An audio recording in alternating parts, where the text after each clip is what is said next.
Shri Guru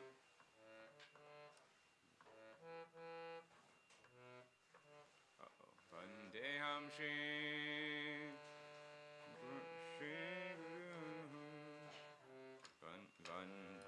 Vandeham Shri Guru Shri Yuta Paraka Kamalam Shri Guru Vaishnavamscha Shri Rupam Sagritatam Sahagana Raghunatanvitam Tam Sajivam Sanvetam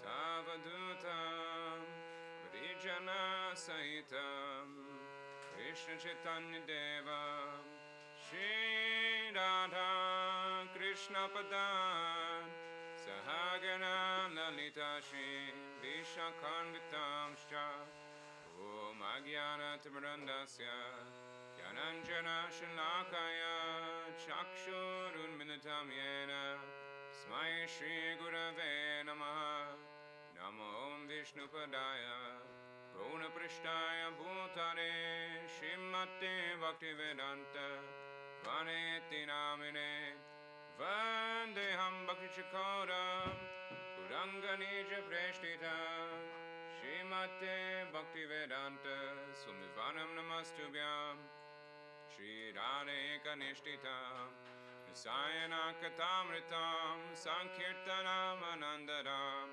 Goswami Vanam Namaha Namo Om Vishnupadaya Radhikaya Priyatmane Shishimad Bhaktivedanta Nanayaneti Namine Shri Krishna Lirakatani Sudaksham Adarya Madhurya Guneshta Yuktam Ramdradanyam Purushan Mahantam Narayanam Pham Shirasanamami Namo Om Vishnupadaya Kesha Prishtaya Bhutane Shrimate Bhaktivedanta Vamaneti Namine Gauda Bhava Mayo Deha Ujvara Sambhavaka Bhaktivedanta Vamano Rag Bhakti Pravartaka Guru Damni Chase Vasu Vaishnave Sarvadamate Grante Bhagavate Sakshat Goswami Vedante Rati Namo Om Vishnupadaya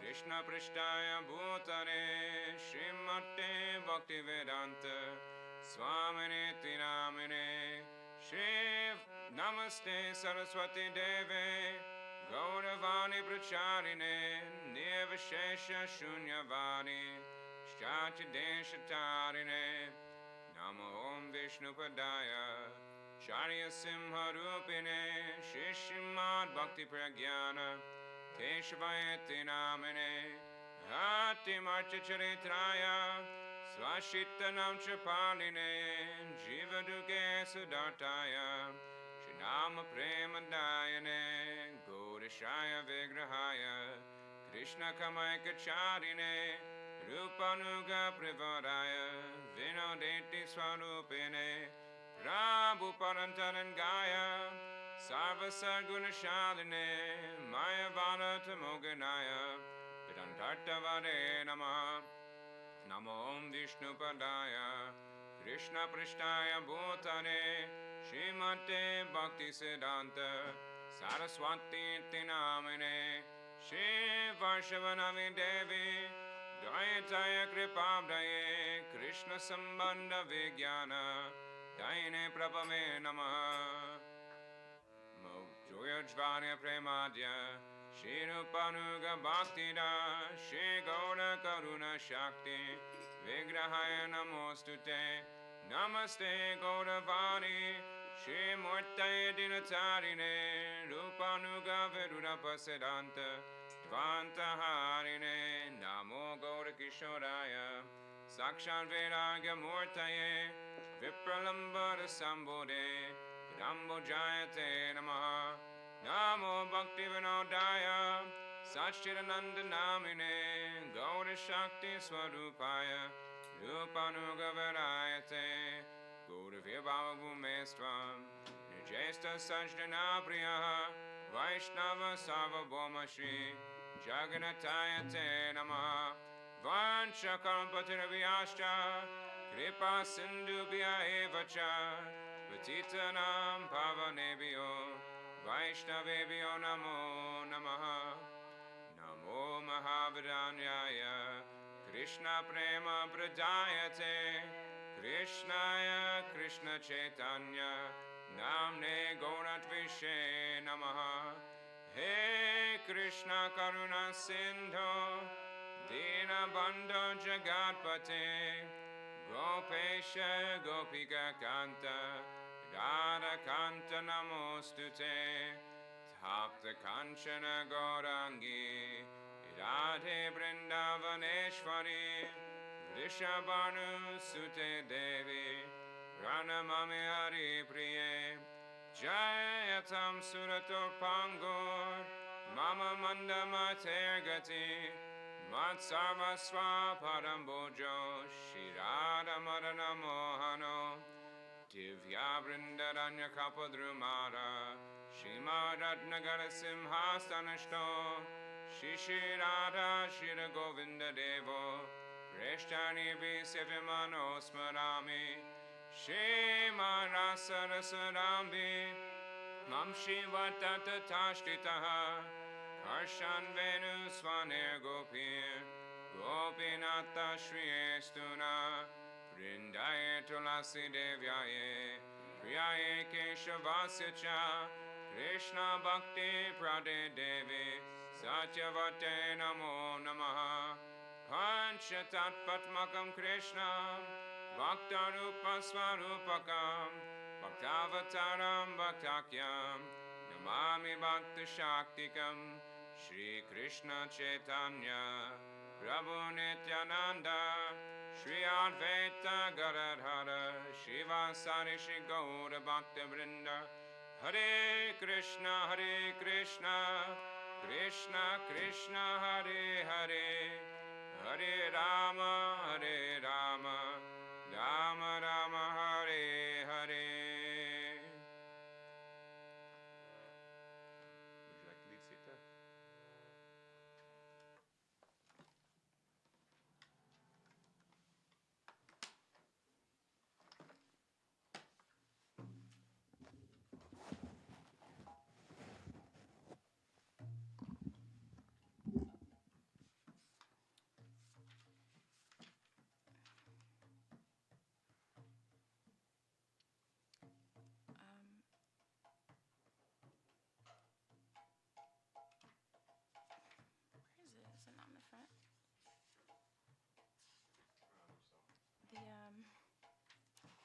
Jai Jai Shri Guru. Okay. Yeah, I just kept flipping over. Jaya Jaya Shri Guru Prema Kalpataru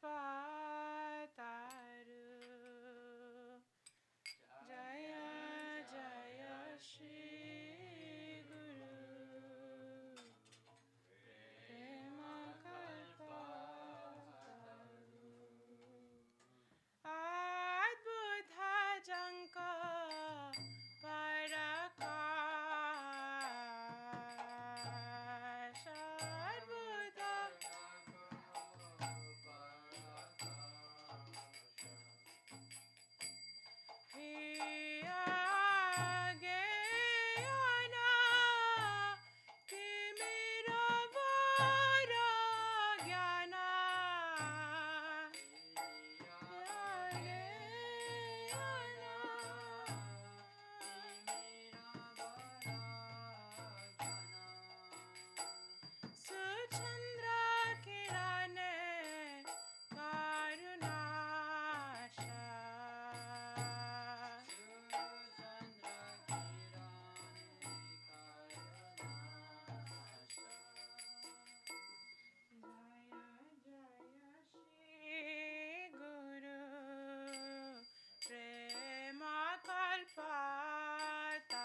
You want to sing Vaishnav Ji? You want to sing Vaishnav?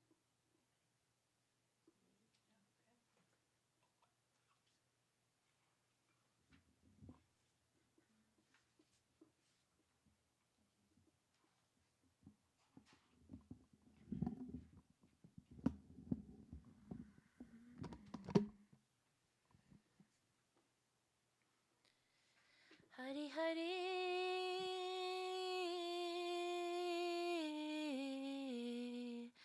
Kabe Mora Habe Hena Dina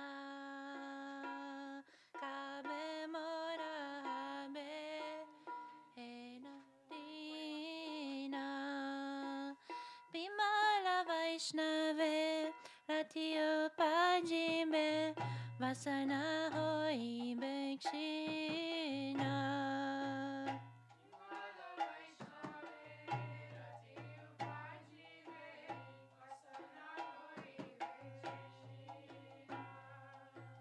Antare bahire samavyavahara amani manadahamo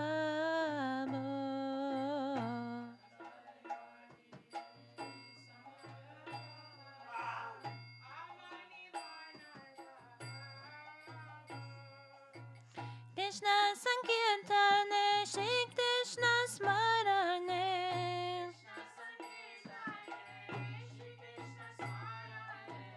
Satata Jiya Ramo, Satata Jiya Ramo.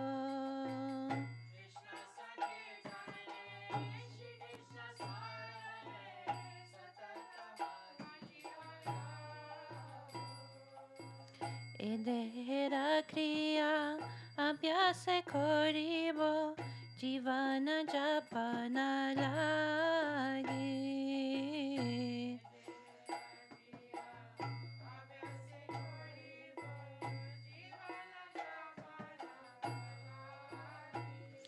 Shri Krishna bhajane anukula jaha.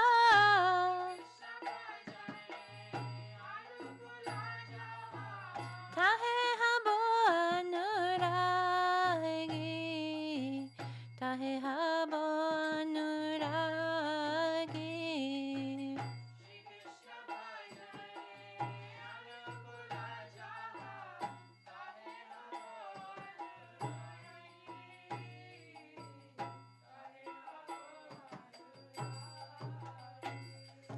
Bhajane raja pratikulataha dira bhavete agimo.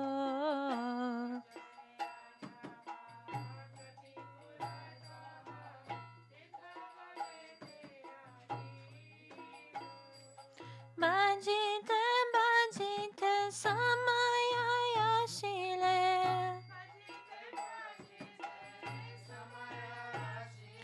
Edeha chaniyanimo, edeha chaniyanimo.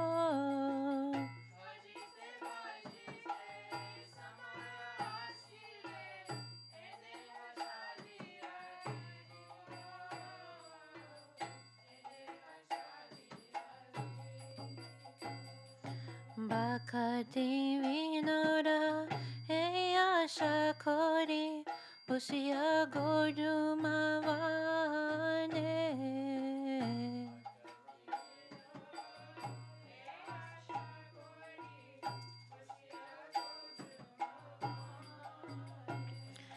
Bravo Kripalagi Vyakulayantare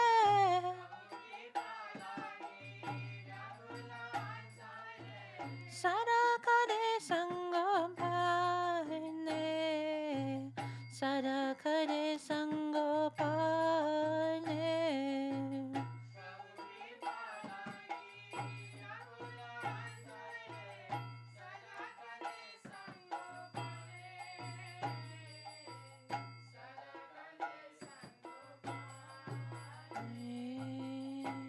Kabe mora habe henadina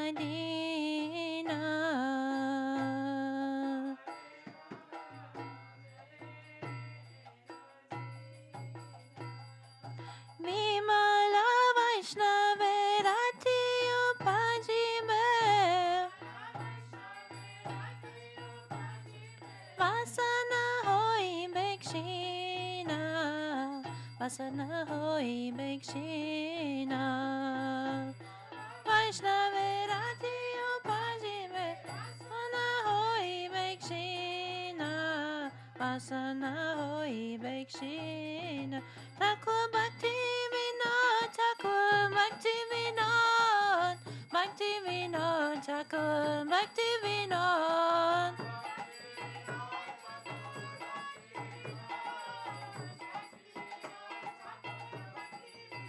Jaya Vaishnava Thakur Jaya Vaishnav Thakur Vaishnav Thakur Jaya Vaishnav Thakur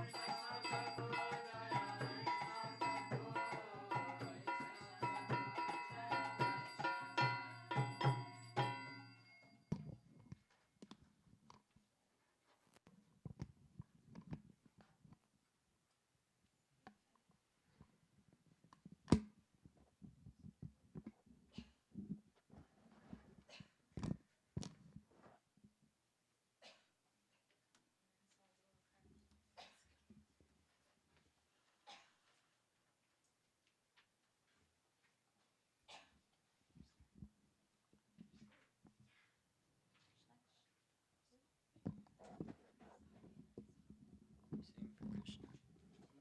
You sing for Krishna. What do you want to sing? I don't care.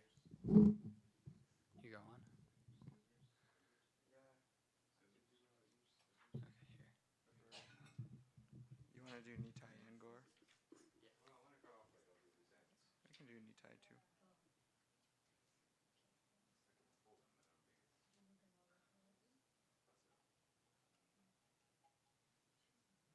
I'll just do Nitai Gunamani. Okay. Yeah.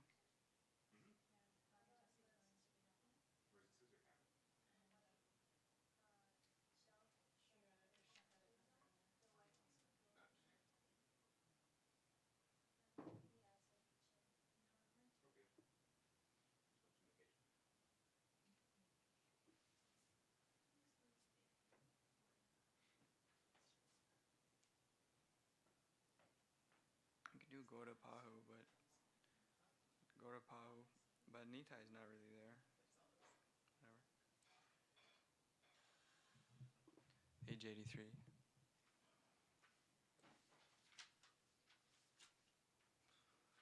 Can I play something? Gora Pahu Nabajiyamainu. Gora Pahu Nabajiyamainu. Gora Pahu Nabajiyamainu.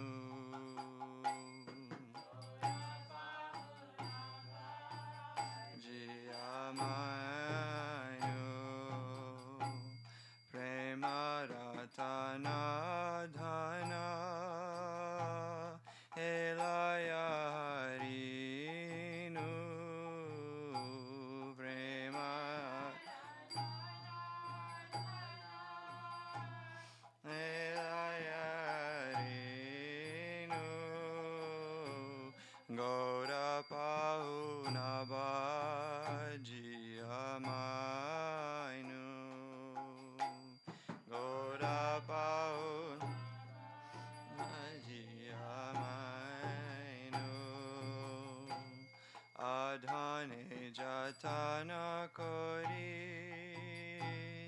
Hanate Yaginu Adhane Tanakori Teyaginu Apanakara Madoshe Apanidubinu Apanaka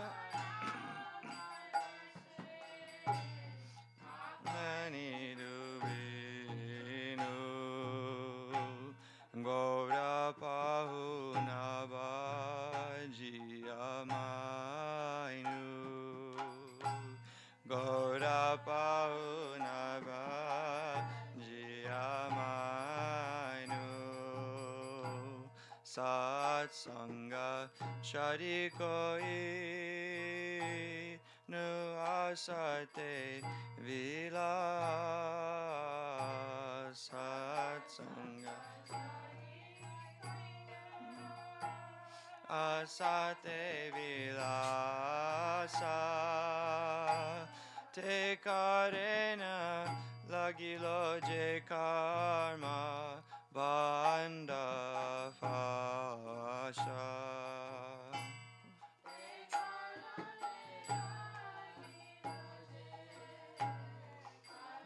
Banda Fasha Goda Pahunabajia Mainu Goda Pahunabajia Mainu Vishaya Vishama Visha Satata Kainu Vishaya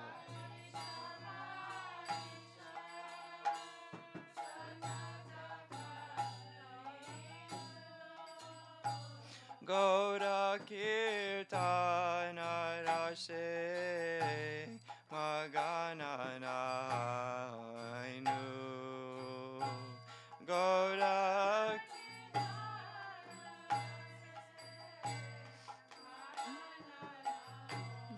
Nainu Goda Pahunabaji Amainu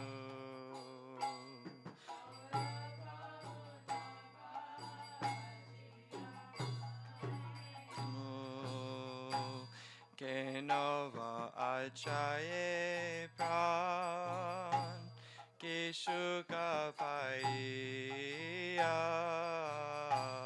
Kenova Achaye Pran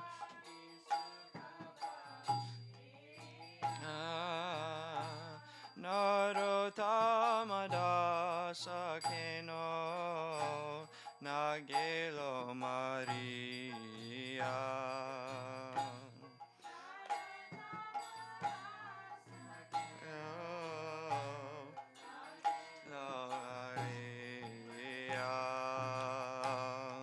Goda Pahunabaji Amainu Goda Pahunabaji Amainu Jaya Nitai Jaya Go Jaya Nitai Jaya Go Jaya Nitai Jaya Go Jaya Nitai Jaya Go Jaya Sachinandan Jaya Gaudahari Sachinandan Jaya Gaudahari Jaya Sachinandan Jaya Gaudahari Sachinandan Jaya Go Nitai Gaudahari Bo Haribo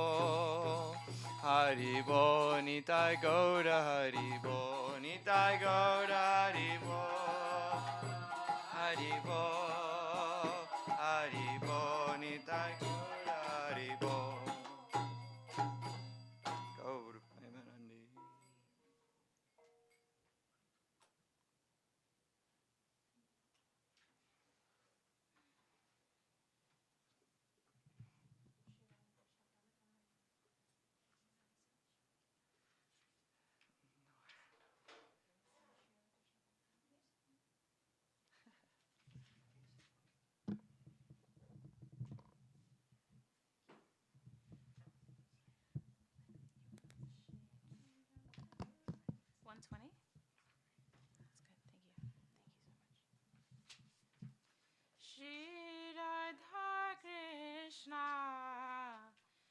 पदकामले मन के मने लाभिभे चरम शरणा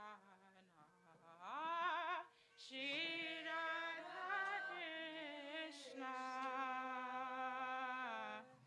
पदकामले मन के मने लाभिभे चरम चिरदिन करिया चरनाशा चिरदिन करिया चरनाशा आछे है बसिया हे अधमा धाम आछे है बसिया हे अधम दास हे राधे हे कृष्णा चंद्र भक्त प्राणा हे राधे कृष्णा चंद्र भक्त प्राणा पामरे जुगला भक्ति करा धाना पामरे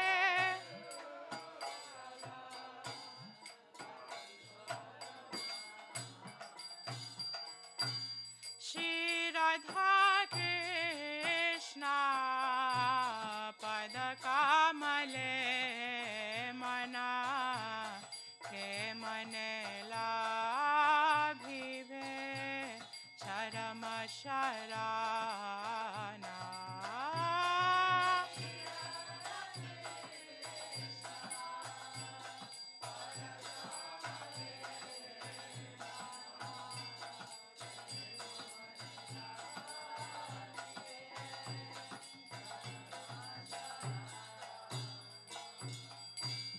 भक्तिहीना बोली न करो उपेक्षा भक्तिहीना बोली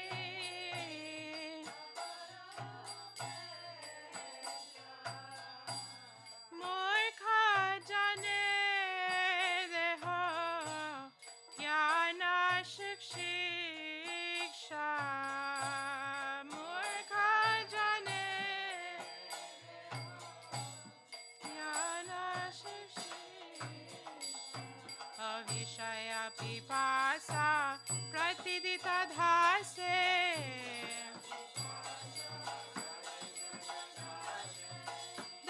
देहाधिकर जुगल विलासे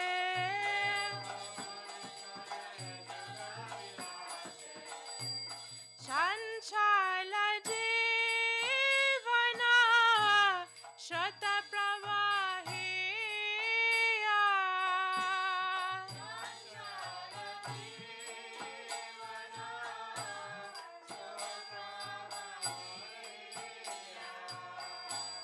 काले रसागरे धाया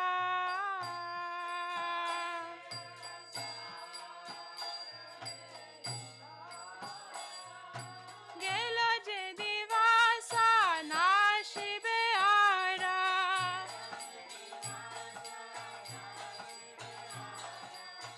एबे कृष्णा की उपाया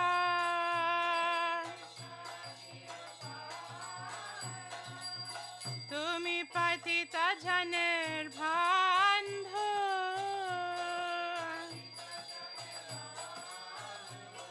अजाने है तुम्हारा ना तुमी तो करुणा जला सिंधु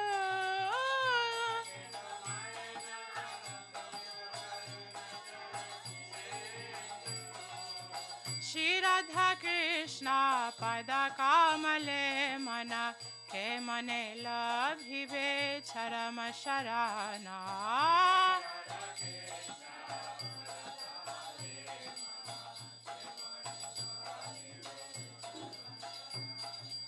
आमी भाग्यहीना अति अर्वचीना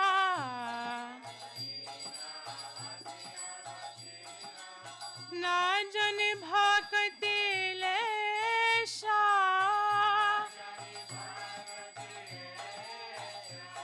अनिजे गुणनाथ खरोत्म साधा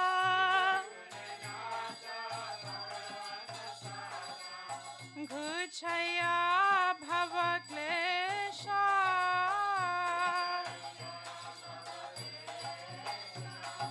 असिद्ध देह दिया वृंदावन माझे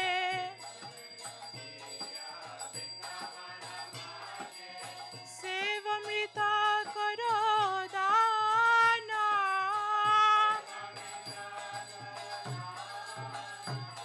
अपिया प्रेम मत करी मोरे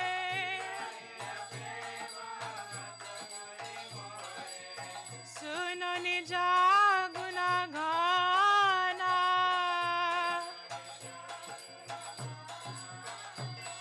अजुगल सेवाया शिरस मंदले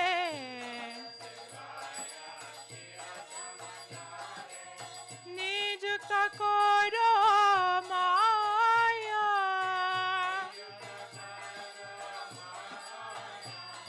अललित सखीरा योग्य किंकरी अललित सखीरा योग्य किंकरी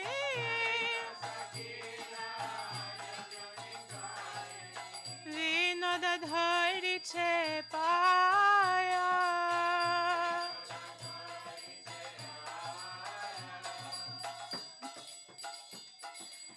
श्री राधा कृष्ण पद कमले मन के मने लभिबे चरम शरण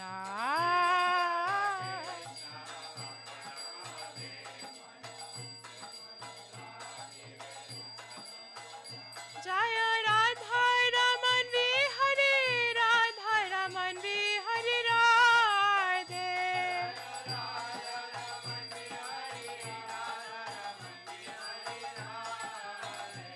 जय Radha Govind Radha Govind Radhe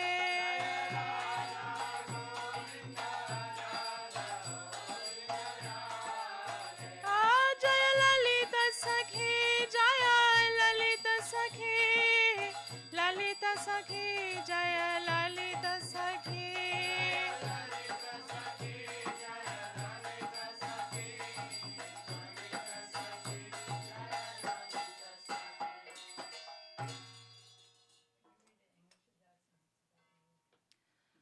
O mind, how will you ultimately take shelter at the lotus feet of Sri Sri Radha Krishna?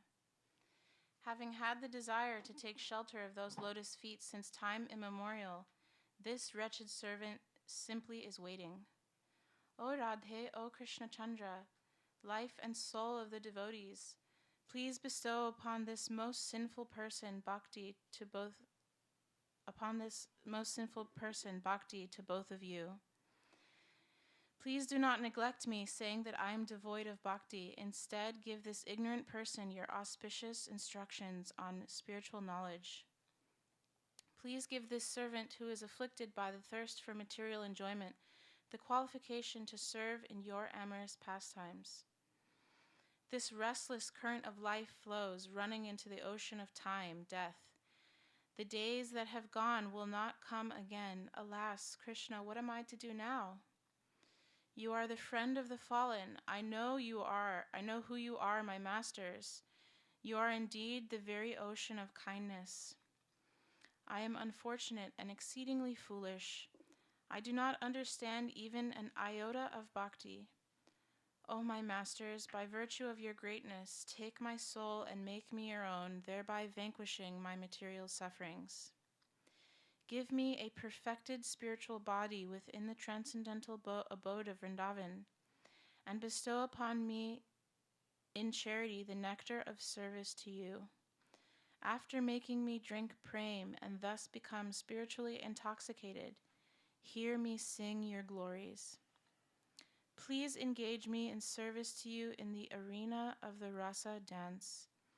This unworthy maidservant of Sri Lalita Saki, Bhaktivinod, beseeches you by clasping your lotus feet.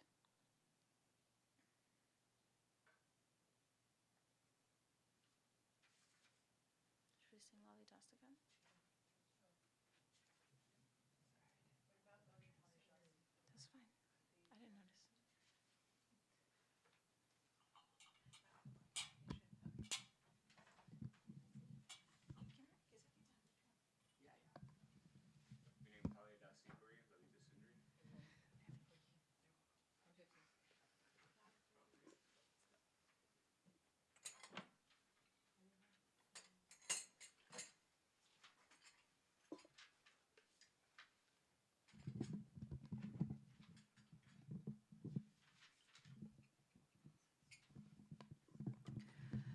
Palyadasi kari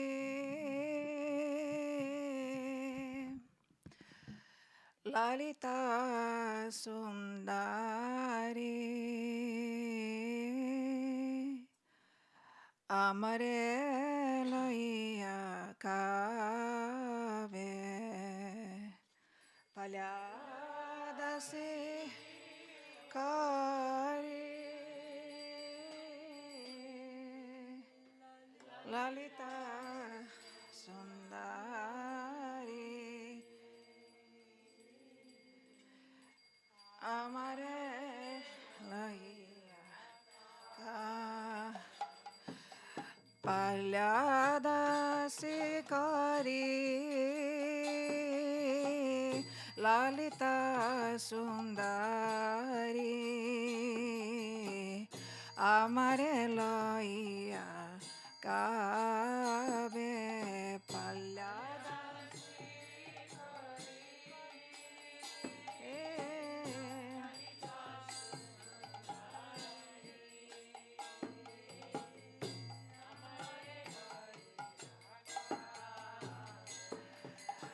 Shri Radhika Pade Kale Milaive Shri Radhika Pade Kale Milaive Agya Seva Samar Pive Agya Palyada Sikari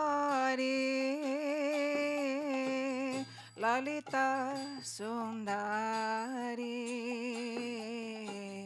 Amare Laiya Kabe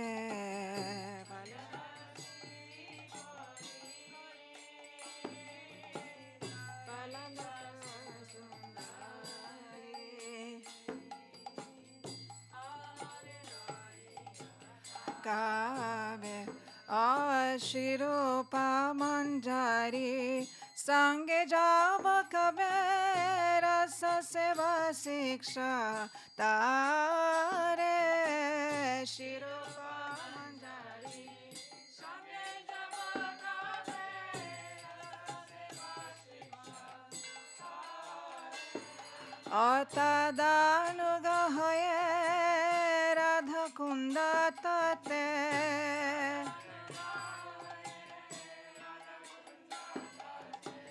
Rohi Bahar Sitantare Rohi Bahar Palyada Sikari Lalita Sundari Amare Laiya Kabe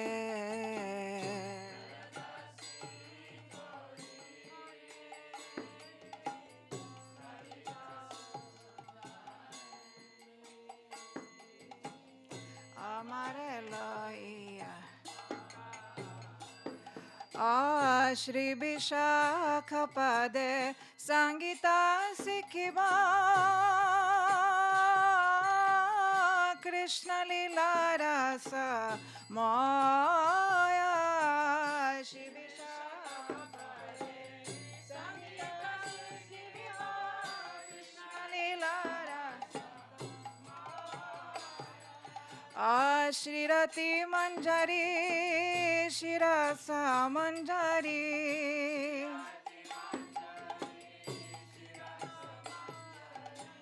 Hoi Besa Besa Daya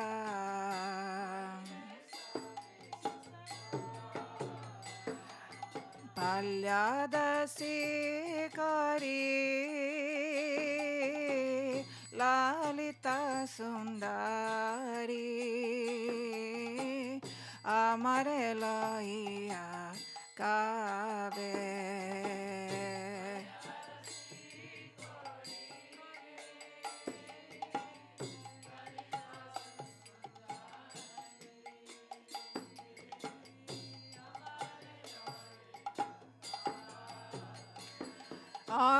Paramayanande Sagale Miliya Radhika Charane Rama Paramayanande Sagale Miliya Radhika Charane Akabe Paramayanande Sagale Miliya Radhika Charane Rama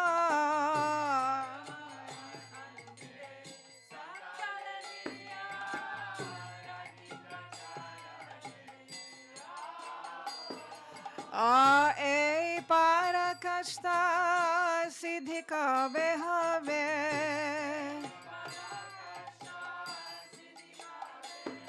Ei Parakashta Siddhika Behave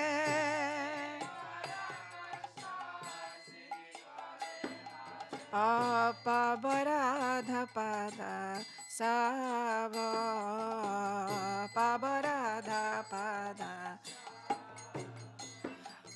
Palyadasi Kari Lalita Sundari Amare Loia Kabe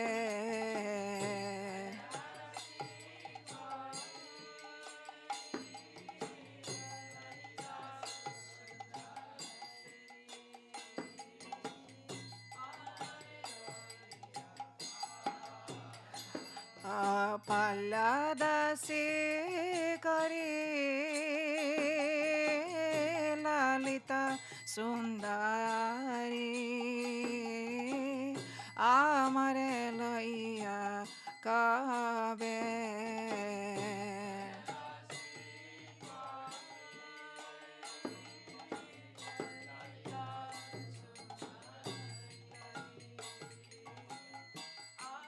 Loia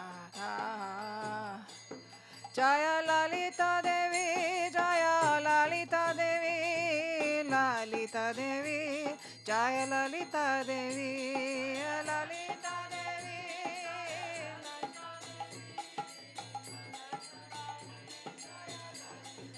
Jaya Lalita Devi Jaya Lalita Devi Lalita Devi Jaya Lalita Devi Lalita Devi Jaya Lalita Devi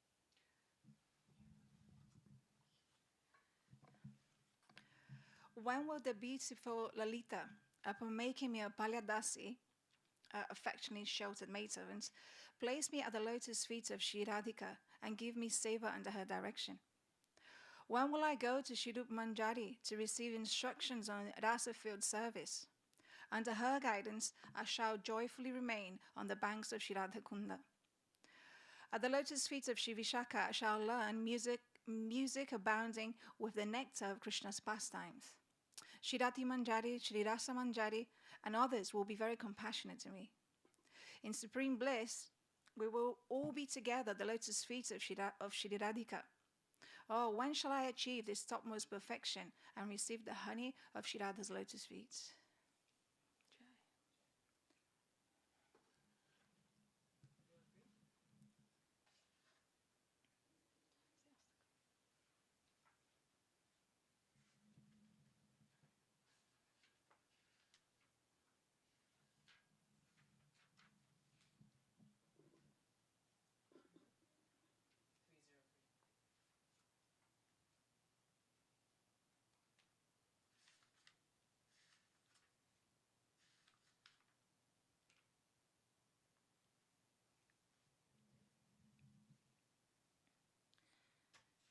Radha Mukunda Pada Sambhava Garma Bhindu Nirmanshanopakarani Krita Deha Laksham Utanga Sahida Vishesha Fasad Pragalbam Devim Gunai Sulalitam Lalitam Namami Rakha Sudha Kirana Mandala Kanti Dandi Vakta Shriyam Chakita Charu Chamuru Netram Radha Prasadana Vidhana Kala Prasidham Devim Gunai Sulalitam Lalitam Namami Lasyo Lasad Bhujaga Shatru Patatra Chitra Patang Sukha Bharana Kanchuri Kanchitangim Goro Chana Virchivigarhana Gaurimana Devim Gunai Sulalitam Lalitam Namami Durte Vrajendra Tanayetana Shushtvamya Madakshina Bhavakalankiti Lagavaya Radhe Giram Shinuhitam Miti Shikshayantim Devim Gunai Sulalitam Lalitam Namami Radhamavi Prajapate Kritamatmajena Uttamanaga Vilokya Vilohitakshim Vagbandhi Samachirena Vilajayantim Devim Gunai Sulalitam Lalita Namami Vatsalya Vrindavasatim Pashupalaragya Sakyanushikshana Kala Sugurum Sakhinam Radha Bhala Varaja Jivita Nirvishesham Devim Gunai Sulalitam Lalita Namami Yam Kamapi Brajakule Brishabhanujaya Priksha Swapaksha Padavim Manu Rudhyamanam Sadyastadishtagatane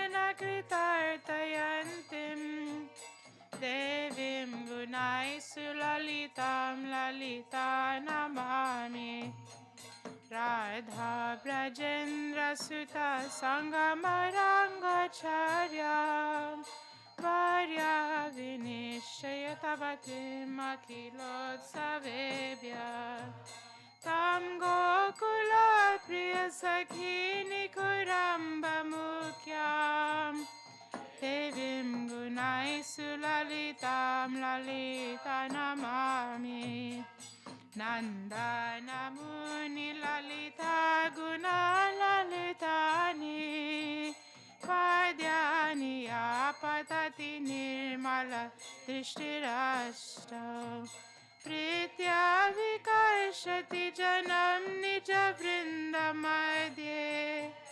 तां कीर्तिता पतिकुलोज्ज्वलकल्पवल्ली देवीं गुणाय सुललितं ललिता नमामि देवीं गुणाय सुललितं ललिता नमामि देवीं गुणाय सुललितं ललिता नमामि देवीं गुणाय सुललितं ललिता नमामि जय ललिता देवी जय ललिता देवी ललिता देवी जय Lalita Devi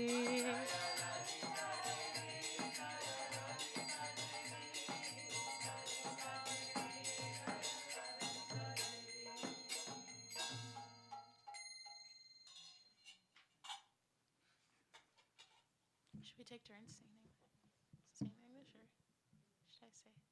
Okay, I'll say it. Her body is engaged in wiping away glistening drops of perspiration from the lotus feet of Shri Shri Radha Madhava. In superlative Solada Ras, she always remains independent. I offer pranam onto the audacious Lalita Devi, who is a repository of beauty, sweetness, gravity, and various other charming qualities. Her beautiful face mocks the brilliance of the full moon. Her lovely eyes are ever restless, like those of a startled doe. She is renowned for her extraordinary expertise in the art of dressing Srimati Radhika. I offer pranams onto Lalita Devi, who is a repository of charming qualities. Her silk dress is as beautiful as the wonderfully multicolored feathers of an ecstatically dancing peacock. Her body is nicely adorned with various kinds of jeweled ornaments and a bodice. Her golden complexion defeats the luster of Gorochana. I offer pranam onto Lalita Devi, who is a repository of charming qualities. O Kalankini, unchaste one, Radhike, Brajendranandana is very cunning, so be firm in your contrariness. Don't give in to gentle submission. Radhe, listen to these beneficial words. In this way, she gives instructions. I offer pranam onto Lalita Devi, who is a repository of charming qualities. Upon hearing Vrajendranandana speak even a few crafty words to Srimati Radhika, her eyes become red with fury, and she immediately shames him with sarcastic words such as, "You are so truthful, simple-hearted, and such a chaste lover." I offer pranam onto Lalita Devi, who is a repository of charming qualities. She is the resting place of the Vatsalya Ras of Goparaj Nanda's queen, Sri Yasoda Devi. As the instructing guru of all the Sakis, she teaches them the art of friendship. She is the very life of Srimati Radhika and of the younger brother of Baladev. I offer pranam onto Lalita Devi, who is a repository of charming qualities. Upon seeing any young maiden anywhere in Braj and discerning that she is inclined toward her Priya Saki, Vrishabhanunandini Srimati Radhika, Lalita immediately fulfills all of that maiden's internal desires and makes her life successful. I offer pranam onto Lalita Devi, who is a repository of charming qualities. Her primary engagement is providing pleasure to Sri Sri Radha Govinda by arranging their meetings, which she considers to be the best of all festivals. She is the foremost among all Priya Sakis of Gokul. I offer pranam onto Lalita Devi, who is a repository of charming qualities. One who, with a cheerful and pure heart, recites these 8 verses in praise of Lalita Devi, which are extremely beautiful due to their description of her charming qualities, is affectionately drawn to Srimati Radhika, the brilliant, wish-fulfilling creeper of the dynasty of Kirtita Devi's husband Vrishabhanu Maharaj, and enters her own group of Sakis, who she counts among her very own. Jai.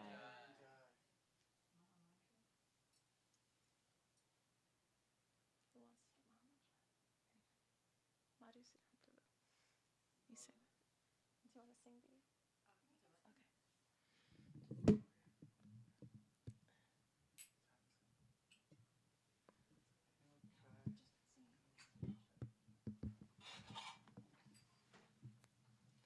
Oh, Hare Krishna, Hare Krishna, Krishna Krishna, Hare Hare,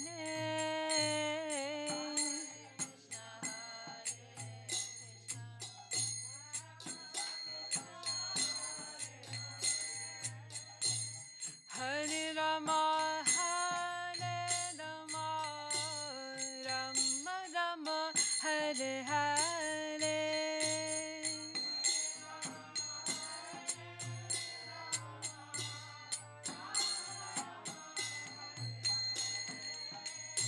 Hare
I often look like Charlie Chaplin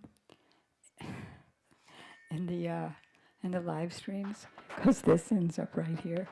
If anybody in the world wants to get a mic that just goes like that, like normal people of this age of Kali have.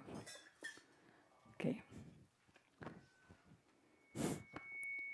Agyanam timirandasya Jnananjana salakaya Chaksurunmilitam yena Tasmai Sri Gurave Nama Gurave Gaurachandraya Radhikaya Tudalaye Krishnaya Krishna Bhaktaya Tadavaktaya Namo Nama Yang Pravrajantam Manupetam Apeta Krityam Dvaipayano Virahaka Taduajuhava Putreti Tanmayataya Tadavo Benedos Tang Sarvabhuta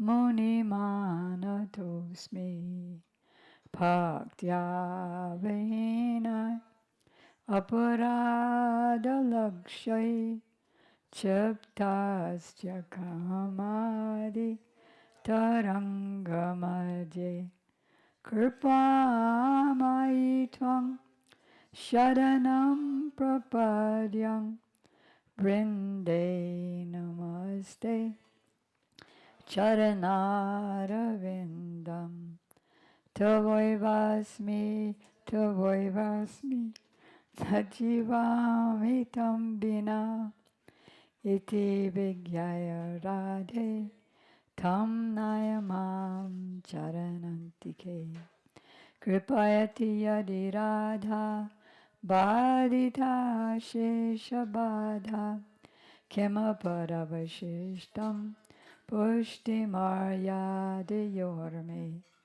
Yadi Vadati Chakinship Smeraha Sodita Srir Dvijavaramani Panktya Mukti Shuktya Tadakim Shamak Sundara Shikanda Shekara Smeraha Samurali Manohara Radhikara Sikamam Kripanite Swapriya Charana Kinkarim Kuru Prananatha Vrishabhanu Nandani Srimakabjara Salola Satapada Radhika Paratale Kritastitim Tambajami Rasikendra Shekara Sambadaya Dashane Trinam Bibo Partaye Brajamahendra Nandana Astu Mohan Tabati Ballabha Janma Janmani Madhiswari Priya. If Radha, Sri Radha, is merciful to me, then unlimited obstacles to my devotion will be removed. There'll be nothing superior for me to attain, because I will have received the excellence offered by the paths of both Vaidhi and Rag. And if she speaks something while smiling gently, here on the altar she's always smiling so gently, isn't she? Thereby revealing the brilliance of the rows of her beautiful pearl-like teeth. What significance will the oyster oration have? O Shumasundar, O you whose head is adorned with peacock feathers, whose face is graced with a laughing smile, whose merely flute enchants the mind, and who are most expert in relishing ras with Srimati Radhika. O ocean of mercy, please make me a kinkari maidservant at the feet of your beloved. You are the Lord of the life of the daughter of Vrishabhanu Maharaj, and you are like a bee, always eager to taste the nectar of her lotus-like face. O Rasikendra Shekhar, foremost of those who are Rasik, who are situated at the feet of Srimati Radhika, I worship you. O son of the king of Braj, O all-pervading one, O Mohan who enchants the minds of all. Taking a piece of straw in my teeth, I pray that your supremely beloved Sri Radha be my dear worshipful goddess, birth after birth. And if any of you have been on the Gaudiya Rasamrita, that has been sent out this week, day by day, practically every day Gurudev is quoting this prayer. That's all I want from you. I don't want anything else. If you want to give me a benediction, please give me a benediction. But I know that you can't give me any benediction without her mercy, because in her hands, and he went like that, in her hands are all millions and millions of benedictions.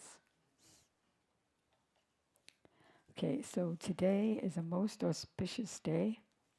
It's the appearance day, the 7th day of the moon, Saptami, Lalita Saptami, or the appearance day of Sri Lalita Devi.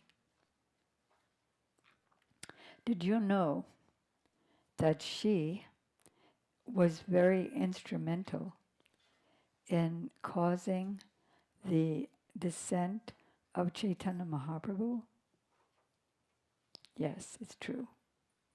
What happened was, Radhika was chanting and thinking of Krishna, absorbed in Krishna.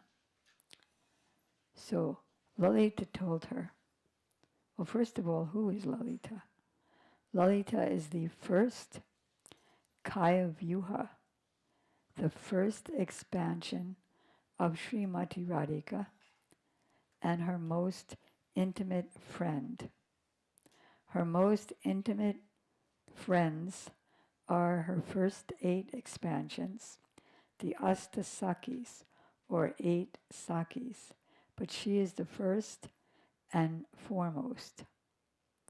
She's non-different from Srimati Radhika, and she has no other desire than the desire of Radhika. She only wants to please her, and she's always serving Radha and Krishna with arti, not necessarily the kind of arti that we do, like a robot, but with glances, with eyes, with sternness, with what else? With jingling ankle bells and wrist bells. So one day she said to Radhika, who was lamenting in separation for Krishna, she said, why are you always thinking of Krishna?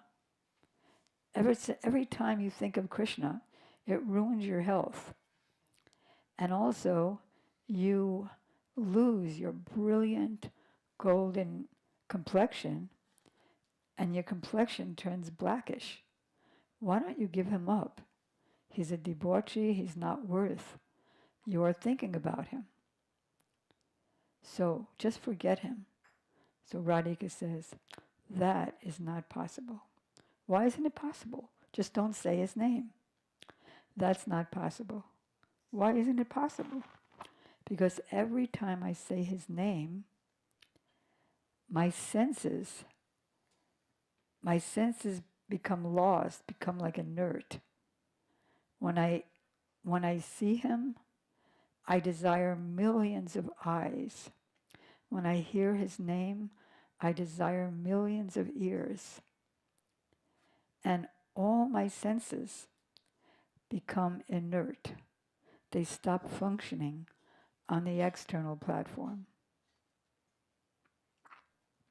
So, not to displease Lalita, Radhika began chanting, but in her mind, silently. So, hearing her silent chanting, Krishna became attracted, And he came over and he said, Radha, I'm here. There was no response. He touched her body, no response. He was right in front of her, so she could easily see him, no response. So he's thinking, what is going on here? I'm saying her name, she doesn't hear. I'm touching her, she doesn't feel it, like her skin doesn't work. I'm telling her I'm here, she knows my fragrance, all of her senses are aware of everything. So she knows my fragrance, but she's not experiencing my fragrance. How is this possible? Then he has the thought, I want to taste my holy names like she does. And so he became Chaitanya Mahaprabhu. I remember one appearance day, or day before appearance day, Vasanti and I were in Chandigarh with Srila Bhakti began Bharati Goswami Maharaj, and he told this pastime because it was Mahaprabhu's appearance day time. So, about her life, she was born in Kerala, and very soon her family took her to Uchagam, which is very near Vasana. Sometimes it's said that that Krishna moves to different places, one place after another, due to demons that are attacking Krishna. But actually, the real reason is the pastimes of Radha and Krishna. Like wherever Nanda Baba goes, so Vrishabhanu Maharaj also wants to be there. So her mother's name is Sardi, and her husband's name is Bhairava. And Uchigam, as those of you who were taking prasadam this morning were hearing the translation of his class, in Uchigam, that's her playground, she and the other Sakis. There's a mandapa. What's the Sanskrit word for marriage? Vivaha. There's a Vivaha mandap there, the platform where Lalita and Krishna were married. Not a real marriage, but a play marriage. That is, Radhika was taking advantage of the fact that Lalita and Vishaka in their group were sitting together. And so she hinted to all the other Sakis, let's do a marriage ceremony. So without the awareness of either Lalita or Krishna, they tied her anchal, her veil, with the pitambara, the shawl of Krishna, in a tight knot. And then they started singing marriage songs and Tungavidya and others. Tungavidya, as you might know, is a big scholar of the Astasakis. And Vidya, she knows all the Vidyas. She's a scholar. And so she and her associates started singing mantras for marriage. And when Lalita realized that something tricky was going on, she immediately jumped up to run away, but it wasn't possible. So these types of pastimes go on, and there was a slide there, a very shiny, slippery slide, and Lalita and the other Sakis would slide down the slide and have fun in that way. And on their feet, at the bottom of their feet, is alta, that red paste that Indian ladies wear. So now we're 5,000 years later, but even so, Gurudev said that if you put water on that area, the slide, the red color comes out, and anyone can see their foot marks even today. And also, so there are many evidences of their pastimes in Uchigam. And also, there are some impressions of the utensils that Lalita and Saki used for offering and taking prasadam. And when the sun shines on them, the pots and plates, in a certain way, they become very, very glittery. Also rocks, yes. I don't know if interested, but I got a very nice video on Lalita Saptami last year. I was in Uchagan, and the devotee I was with speaks Hindi, so he was able to see all the paintings of the different sakis on the wall, and it just explains their dress and all the things. We ran around that little temple on the platform, and I took a video of him. It's very quick, maybe 1 minute video in Uchagan. If anybody, if you want to play it afterwards or something. If you have it, Yeah, I have we it. can play it. Yeah, it's from last year. Okay. And how did he probably know all this? The devotee who knew about their dress and services. They're paintings, but the paintings don't tell everything. But what tells everything? Radha Krishna Gana Desha Deepika. So we'll be reading from that as well today. There are 3 types of dams. One type is called prakat dam. One is called aprakat dam. And you know the third one? Drishaman prakat or Drishamam dam. Means the first one, aprakat dam, is that Krishna's pastimes are going on eternally, traveling from one universe to the other, as well as in Goloka Vrindavan. Who can see that? Only the associates, the Siddha Bhaktas, like our Guru Varga. When they were here on earth, they were able to see what was going on in Goloka Vrindavan. And the pastimes were coming just like a waterfall. Sometimes you'd see Srila Bharati Maharaj, and he'd just be sitting there. Even when we'd ask a question, he'd be sitting there like this, like he's watching some TV show.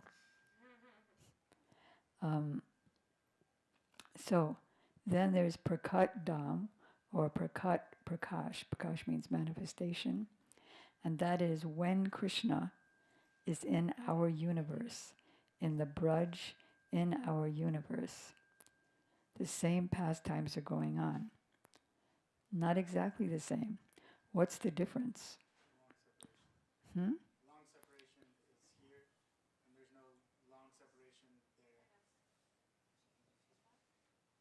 there. There's a feedback on this. Are you watching on live stream? Or you're just hearing it? Who can do something? Thanks. So, there in Goloka Vrindavan, some pastimes are actually going on, and some pastimes are going on in the mind or by conception. That is, oh, Mother Yasoda yielded a child, Krishna. But there's no pastime, no birth pastime going there. Krishna left for Mathura. He left Vrindavan, and he didn't come back for so many years. There's a conception there in Goloka, whereas when Krishna is performing the pastimes in this universe, in Prakat Prakash, or Prakat Dham, here on earth, it's actually taking formal shape. Krishna actually leaves, and Krishna actually comes to Mathura.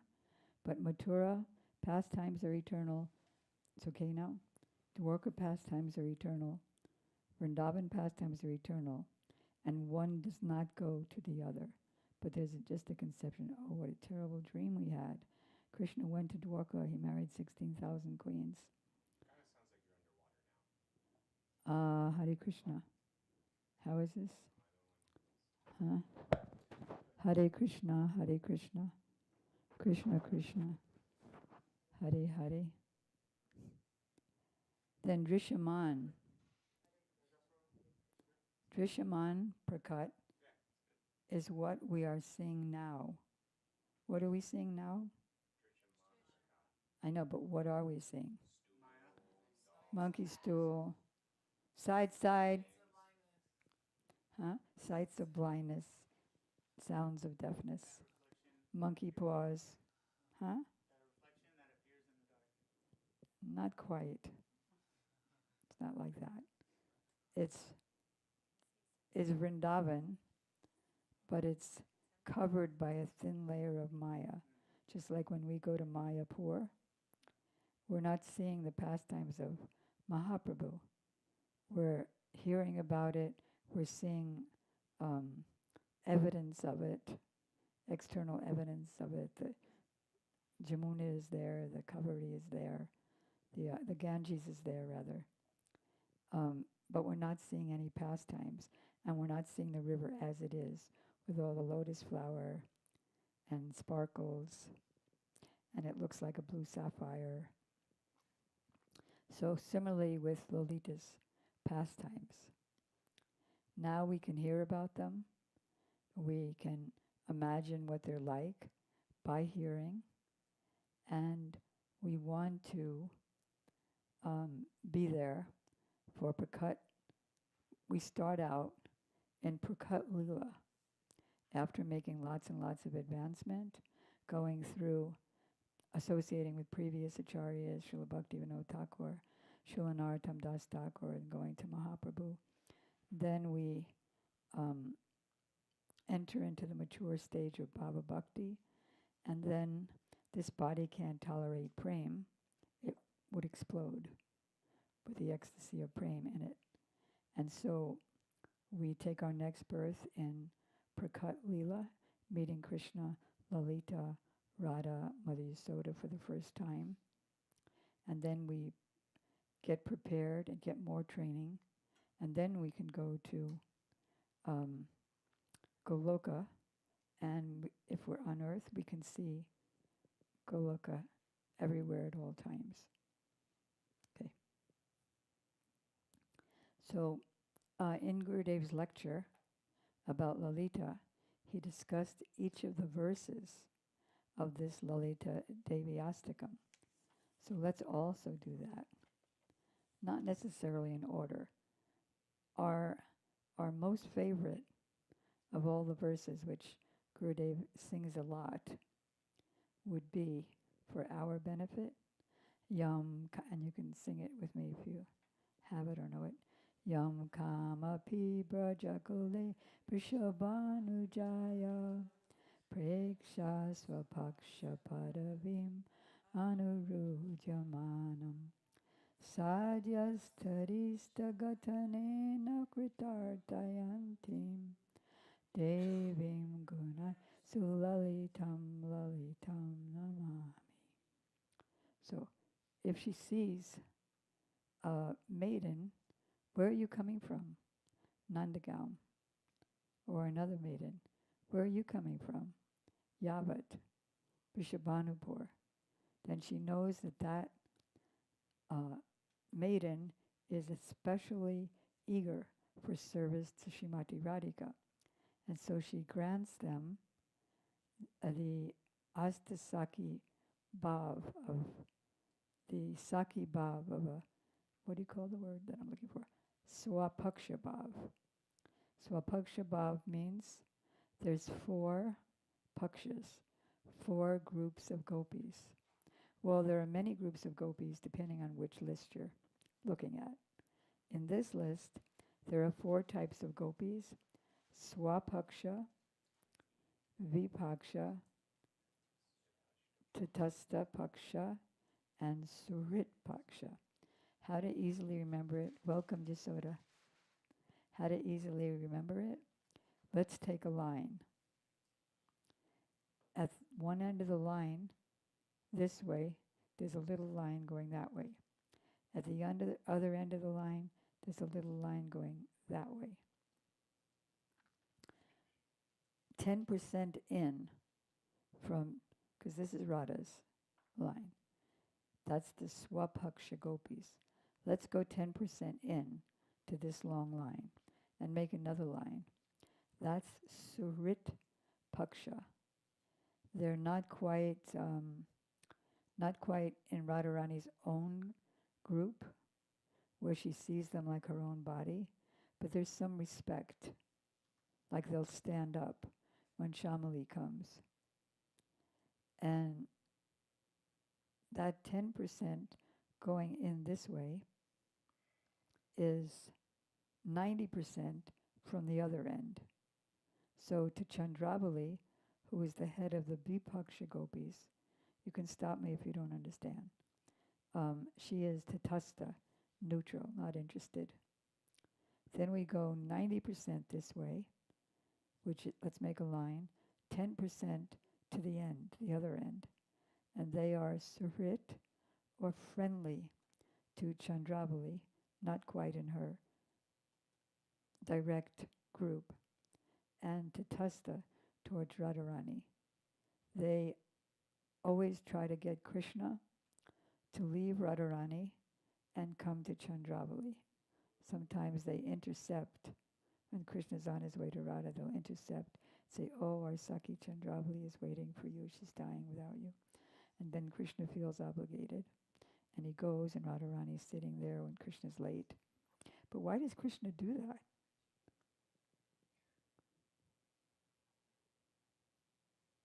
And how could she have created such a thing? Because all the Sakis are coming from Radha. You want to try it?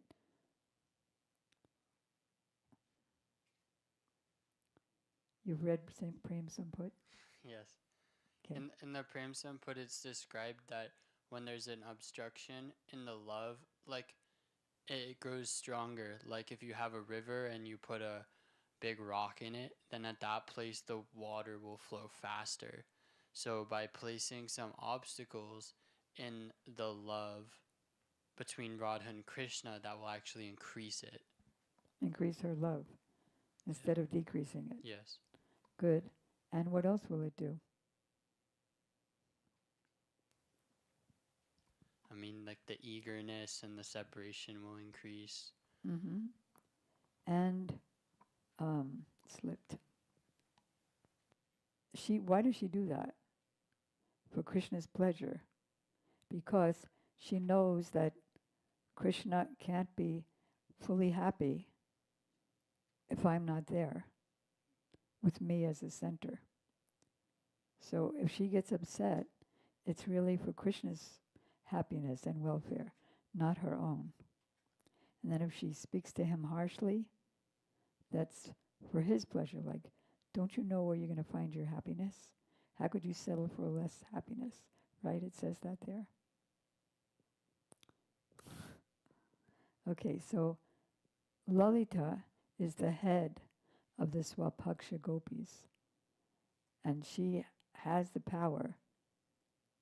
There are a few, I can't think of the word, personalities who are the most merciful. One is Lalita, Jamuna, Govardhan, like that. So therefore we want to pray regularly, not just once a year, this kirtan. And what's her nature? Her nature is pragalbha, very outspoken, bold. She uses bold. You could say harsh, but it's not harsh because there's no harshness there. But it's very bold and cutting. Like here in this kirtan, if Krishna says the slightest sly words to Radhika in his own glory, oh yes, you're such a chaste lover. And what's the other line? Oh yeah, you're so simple-hearted. You're so truthful. Then there are other examples, like when Radharani and Lalita and the Sakis are just going through Vrindavan, then Krishna obstructs them, Krishna and his friends, and he says, "How dare you come on my land? This is my land, and you just mess up our flowers by picking them every day, and you're ruining my Vrindavan forest." So Lalita, in her boldness, says, "Who does this belong to? Did your grandfather start it? Did your father start this?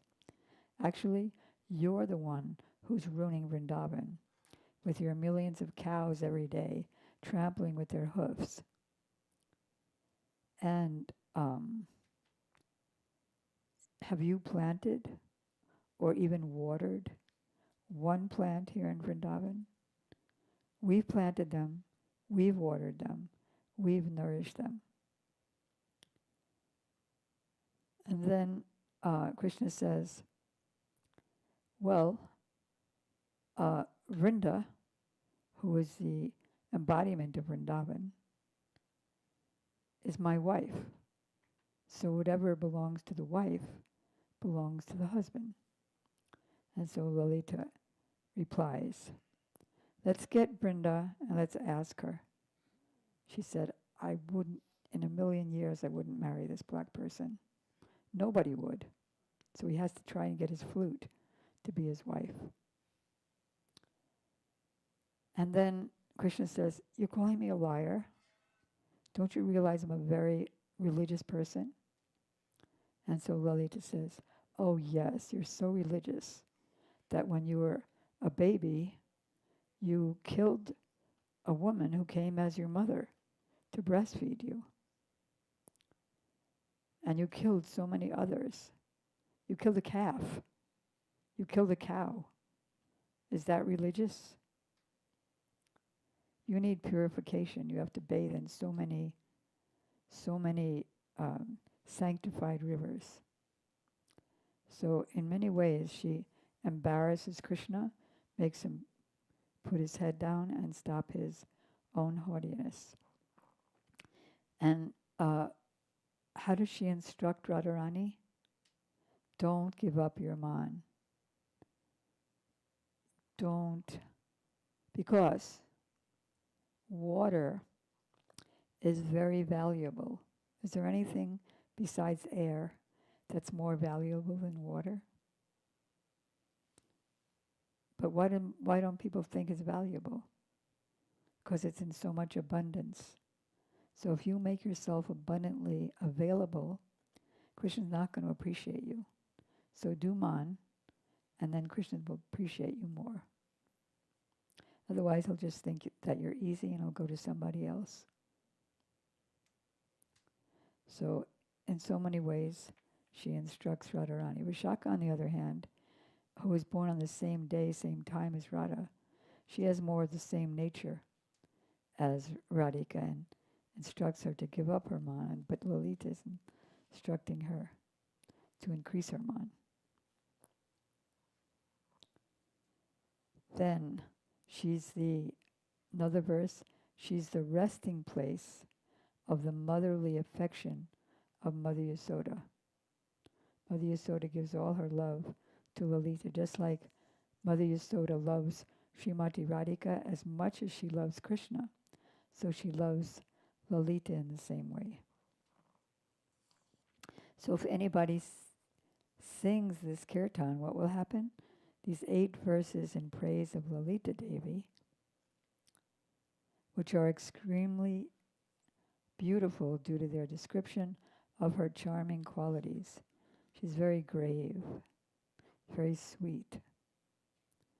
What kind of complexion does she have? It's like Garochana, but what is Garochana? It's the what? It's a yellow stone gem that comes from the inside of a cow's gallbladder. Good try. When during the Swati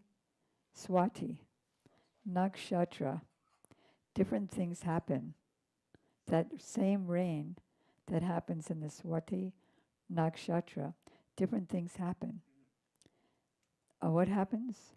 On an elephant, there'll be an elephant pearl coming. Gajamukta, very big pearl. And in the oyster shell, there'll be a pearl. What else? In the serpent, what will come? Doesn't camphor come from something?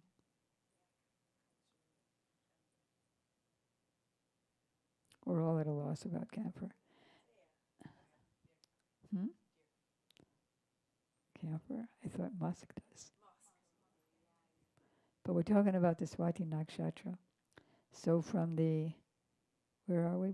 From the cow, some gold comes on this golden. It's not exactly gold, it's like a brilliant gold.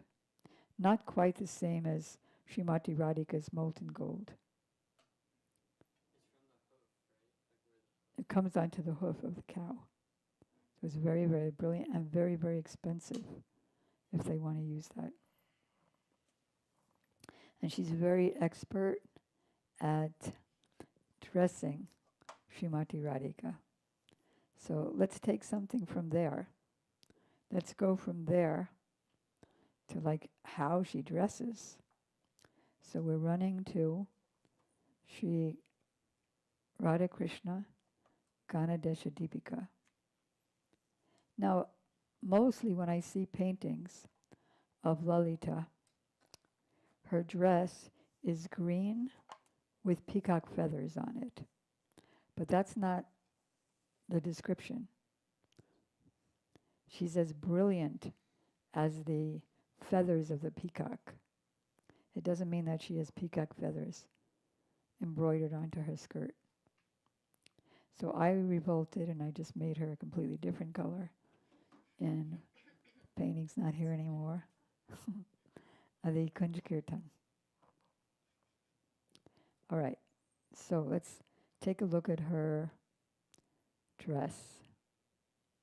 She is the leader of the Parama Presta Sakis. Is again another list. There's 4 kinds of sakis.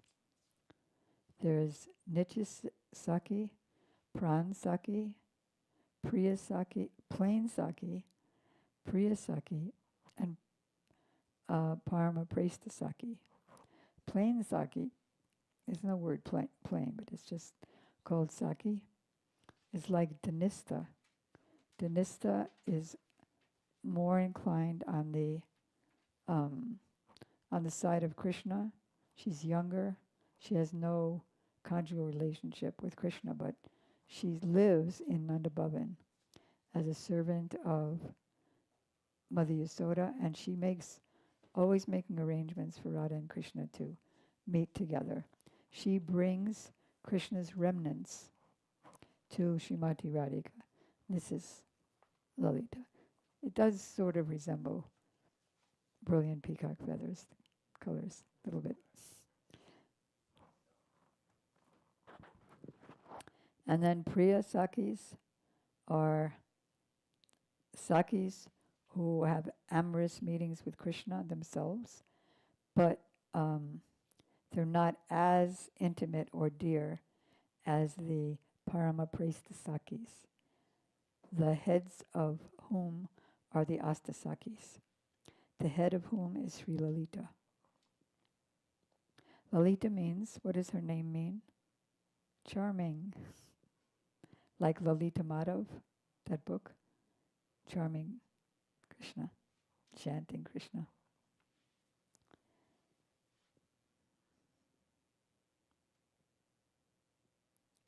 She knows perfectly well all of Radha and Krishna's transcendental emotions. She arranges their meetings and their loving quarrels, as you just heard. And she sometimes suddenly offends Madhav. I mean, he's offended.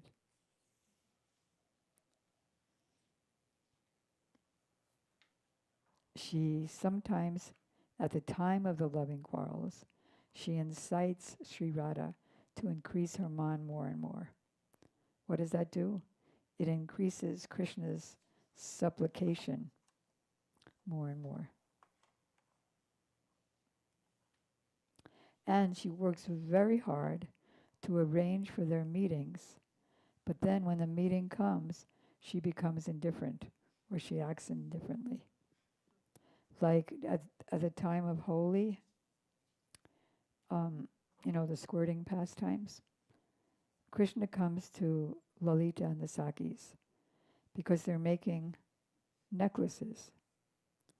And so he says, can you give me some necklaces, some pearls? I want to make some necklaces too. So there's this bunch of pearls, and then there's Lalita and the Sakis, and they're making the necklaces, and there's the bunch of pearls, and here comes Krishna. So Lalita goes like this,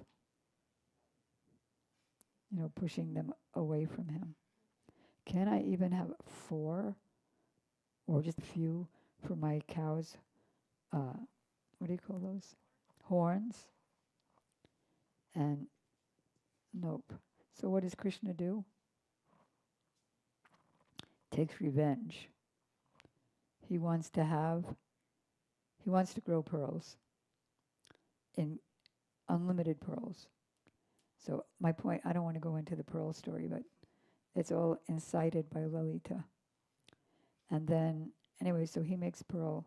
He asks his mother for pearls. She gives pearls. You want to plant pearls?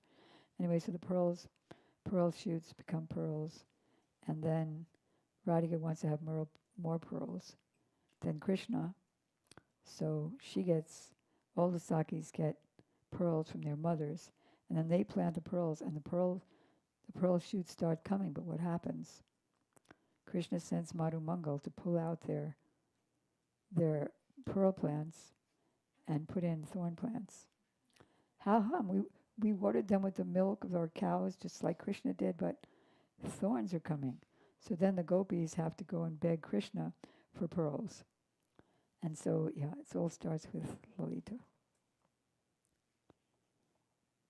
She's expert in making, here we get to a lot of details. Rupa Goswami, who is the author of this book, decides to really get into all the things that Lalita makes flowers from. That's the wrong sentence. All the things that Lalita makes with flowers. Thank you. She makes ornaments. Now, I'm asking you again to picture everything. When you picture it, it sticks more than if you don't. Ornaments, that's easy to picture. Parasols. You know parasols? They're like ornamental umbrellas. Beds. Secluded places suitable for amorous meetings and conversations. What else does she do? She's skillful at magic and making riddles. Why not? She's the supervisor of all the maidservants who make tambul, the pan that they eat, intoxicating pan, but they really don't. I asked Gurudev once, well, how come they take intoxicating things, like wine coming from the fruits? And so he said, it's not the wine that gets them intoxicated. That's just the excuse. They get themselves intoxicated by their own prem. And also she's in charge. She supervises the maidservants who are in charge of protecting flower vines. You know that painting of, the painting of Vishwanath Chakrabarti Thakur, you're right. And he's sitting in Vrindavan, he's writing Bhagavad Gita, and behind him there's a deer and a cow, and there behind them there's like the doorway of a grove or a cave. And so Gurudev was instructing me as I was doing that painting, and he said, so make flowers around the entrance of the kunj. And these flower arrangements were made by the kunjas themselves. So Lalita's in charge of the maidservants to take care of them.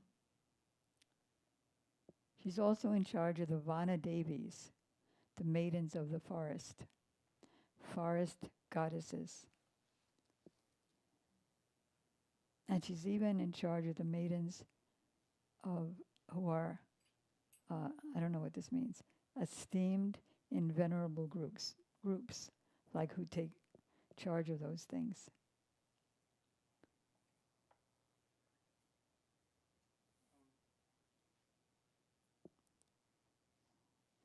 All those types of sakis who are very expert and respected and venerable, she's in charge of them, and they're completely submissive to Lalita. So here's the type of flower arrangements that she does. Crowns, hairbands, ear ornaments, and there are 5 kinds of ear ornaments. And Rupa Goswami lists them and describes what they look like, what kind of flowers are folded in an arrangement to make them, and what, like this ornament is made, ear ornament is made by 4 strings of 4 different kinds of flowers. And he lists them and tells where exactly the strings are coming from. Makes bodices. You know what a bodice is? It's a blouse. So she makes bodices out of flowers, and then they tie around the neck and they come around.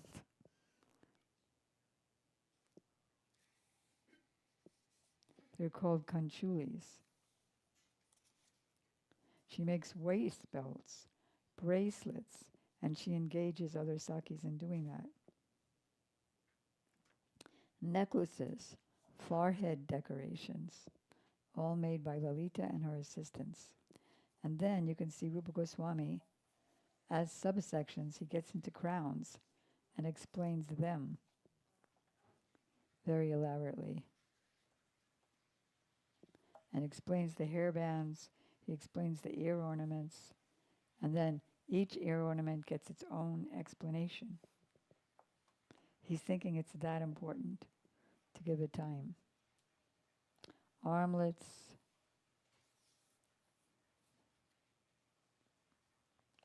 then beds. A pillow is made by joining champak and ashok flowers and a huge quantity of malika. What's another word for malika in Sanskrit? Well, here it says chameli. Chameli flower. Jasmine is English. A wide mattress is made of strings. Now, I still can't imagine, as a conditioned soul, how they stay like an air mattress. And you'd imagine that even if it's a bunch of flowers, it flattens out to practically nothing when you lie down on it. But somehow or other, it stays up. And then awnings, like you have a wall, and then you have awnings like we do right outside our door. We have that awning. Not quite an awning. And then he describes the walls of the awning, which is made of flowers. Amazing, incredible. So this is certainly a must-read. If you're interested to know everything about the sakis, the parents, Krishna's ornaments, they're also all personalities. And Rupa Goswami elaborates on the different ornaments, flute, everything.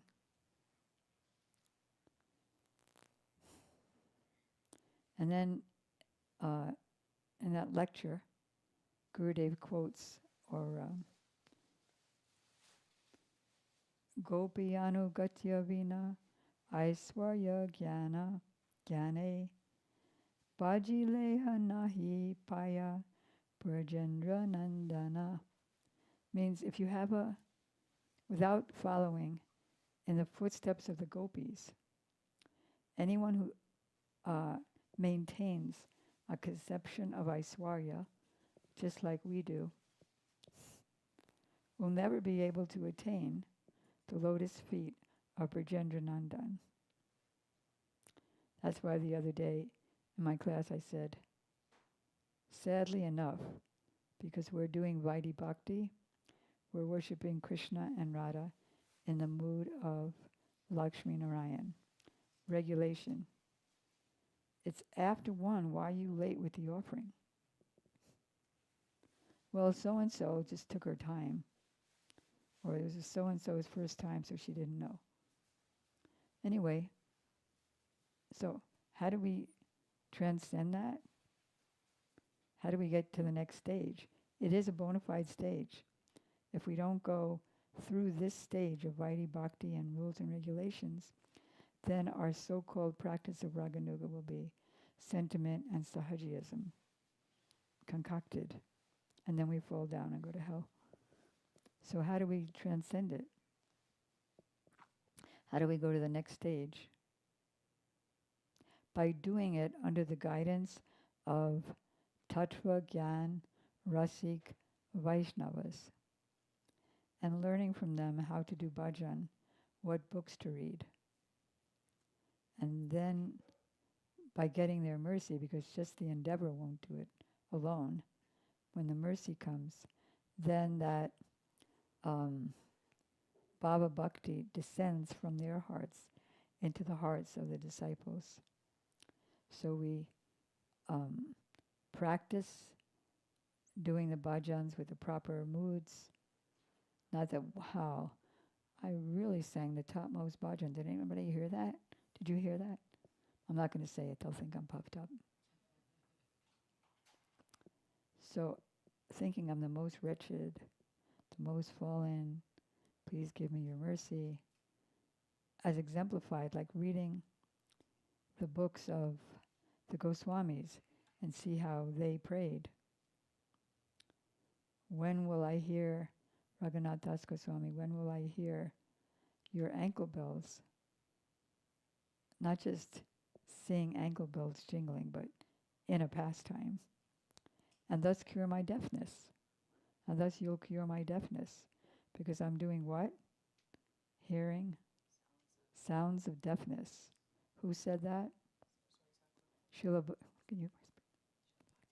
Right. Did you like that? No, nobody liked that. Srila Bhaktisiddhanta Saraswati Thakur Prabhupada said on the appearance day of his Guru Maharaj, Srila Gaurkishore Das Babaji Maharaj, that before getting his mercy, I was seeing sights of blindness. What are you doing, Haridas? I'm seeing sights of blindness. I see. And sounds of deafness. And what are you doing, Gadagraja? I see. Okay. So when we chant, we can pray like that. I mean, we must if we want to change from or transfer or grow from Vaidhi Bhakti to. And then Gurudev said, Radharani thinks, you say, I'm just about to die unless I get your mercy. Like Raghunath Das Goswami prays, I am burning in a conflagration of separation from you. And if I don't get your mercy in the next second, I'm going to burn in it. And so he's singing that in Valapkus Manjali. And then we say it, and Radharani is thinking, do they really mean it or are they just saying it? And then she'll give her mercy, depending. All right, so there's so many pastimes in so many of the Goswamis' literatures, Krishna Bhavanamrita, Govinda, Lilamrita, and so many. But we are moving on to Lalita in another feature. As a man, she also shapes. And she becomes a man at the same time that she stays in her own original form. Now, the form that she changes into while maintaining her original form is also an original form. And who is that? Swarup Damodar, yes. Swarup Damodar knows everything because he's Lalita. He knows exactly what is the secret reason for Chaitanya Mahaprabhu's descent. Certainly, he came to give the Yuga Dharma, Harinam Sankirtan, but that was external. His internal reason, we understand from the Adi Lila, chapter 4, the 3 reasons, the 4 reasons, and the 3 reasons. There are so many lists. The 4 reasons are, do you know? The 4 reasons why Chaitanya Mahaprabhu came. The 2 internal and 2 external. The primary internal, primary external, secondary internal, secondary external. And as far as the primary internal, which is to taste the essence of ras, that's also broken down into 3. What is the nature of Radhika's love? What is the nature of her love that drives me mad? What is it about me that she relishes more than I do? And what is the nature of her happiness that's 10 million times greater than my happiness? I can't get it. No matter what I do, I take different disguises so that I can hear about her love from her when she doesn't know that it's me. But I never quite fully get it. I need to get her complexion and her mood. So he begs that from her, and she says, yes, I will lend it to you, but I'm going to have to come and help you myself, Gadadhar Pandit, and I'm going to have to bring my 2 Sakis, Lalita and Vishaka, and they will help you. So now we're going to hear about different ways that Lalita assists Mahaprabhu. For one thing is, he knows the secret reason, and by his mercy, all of the devotees came to know of the secret reasons why Chaitanya Mahaprabhu descended, and the whole world got to know. The whole world got to know from this beautiful Chaitanya Charitamrita. And how is Krishnadas Kaviraj able to write Chaitanya Charitamrita? Huh? Trance and the mercy of Swarup Damodar's diary. So he read the diary called Kadacha of Sri Sarup Damodar, the notes, the notebooks, and the notes and notebooks of Raghunath Das Goswami and other great acharyas who were there in Mahaprabhu's pastimes and who noted them down. Like, remember on, what day was that? Somebody's appearance day, or disappearance day. I was reading from Tamal Krishna Maharaj's diary. Prabhupada's day. Huh? It was Prabhupada's appearance day. Prabhupada's appearance day. So I was reading from Ramaswara Prabhu's transcription of Tamal Krishna Maharaj. He transcribed the written words of Tamal Krishna Maharaj as the scene was going on, as Gurudev was meeting with Srila Prabhupada in those last few days when Prabhupada called Gurudev to sit on his bed, and he put his Gurudev's hand in his own hand and wept. So there, Tamal Krishna Maharaj wrote on the spot that Gurudev told, Prabhupada told Srila Gurudev to take care of his disciples. So it's right there in black and white. Anyway, similarly, from the notes and notebooks of Swarup Damodar taken on the scene, We have Chaitanya Charitamrita.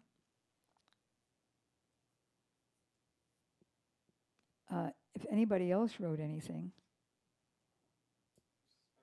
Vrindavan Das Thakur, did he also take from these diaries? I don't know. If you read Chaitanya Bhagavat, it might tell you.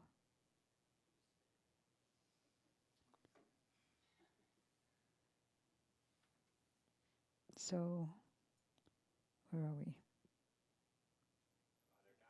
If anybody else wrote anything, because so many scholars and poets in Jagannath Puri wanted to read their poetry and their what they wrote to Chaitanya Mahaprabhu, but no one was allowed to enter and read unless their works passed through Swarup Damodar. So they had to hand it to them. He had to read it to make sure there was no incompatibilities, right, Vasanti? Incompatibilities in Ras, like I worship Rukmini Damodar, something like that. There's a mixture, unpalatable, what's the word? Incompatibility in the rasa dos, rasa bas. And then he would correct it, and only then would they be allowed to read it. Because he was the private secretary. And just as Lalita is the most intimate Saki of Sri Radha, Swarup Damodar is the most intimate assistant in the pastimes and associate. And he was also Mahaprabhu's constant companion. They were always together. Now, even, in his latest pastimes in Gundicha, Mahaprabhu would be in the Gundicha, in Gambhira, with, not Gundicha, mistake, Gambhira with Swarup Damodar and Ramananda Rai. And he would hold on to their necks, like that, hanging on to their necks, and ask them, I'm going to turn to, not going to depend on my memory, I'm going to turn to that particular place. So just as Srimati Radhika would ask her gopi friend Vishaka and Lalita, Sri Chaitanya Mahaprabhu, reading that very verse. What very verse?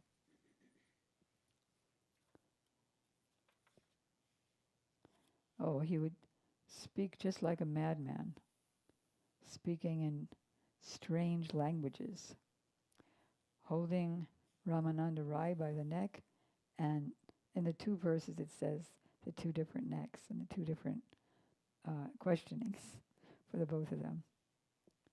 He would question Swarup Damodar, thinking of Swarup Damodar as his gopi friend, and thinking of himself as Sri Radha. So, my dear friend, this is in the mood of Sri Radha. This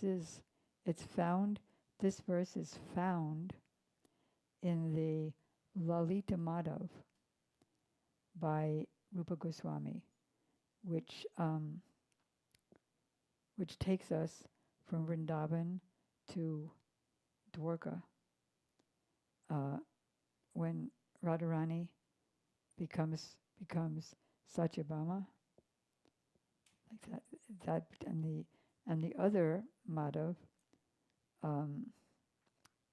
what's it called? Vidagdha Madhav. That's just Radha and Krishna in Vrindavan. My dear friend, so just imagine in the Gambhira, which is like a cave, and there's holding on to the necks of them and asking them, thinking of them like they're his gopi friends. Where is Krishna, who was like the moon rising from the ocean of Maharaj Nanda's dynasty? I definitely need a different one of these eyes. Where is Krishna? His head decorated. That was a commercial. His head decorated with a peacock feather. Where is he? Where is Krishna, whose flute produces such a deep sound? Oh, where is Krishna, whose bodily luster is like the luster of a blue Indranila jewel? Sometimes Indranila is translated as emerald, which is green, but it's really blue. Where is Krishna, who's so expert at rasa dancing? Oh, where is he who can save my life? Kindly tell me where to find Krishna, the treasure of my life and best of my friends.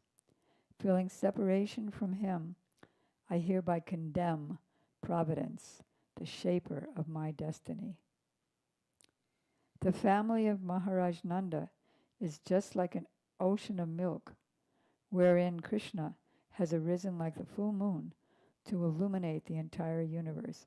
All right, so is this Aishwarya coming into the picture? Krishna appeared like the full moon to illuminate the universe. Is that tattva? No. It's like, have you ever loved anybody in the material world before you became a devotee? You know, you see them everywhere. Let's do another good example. Maharaj Bharat, he had that deer,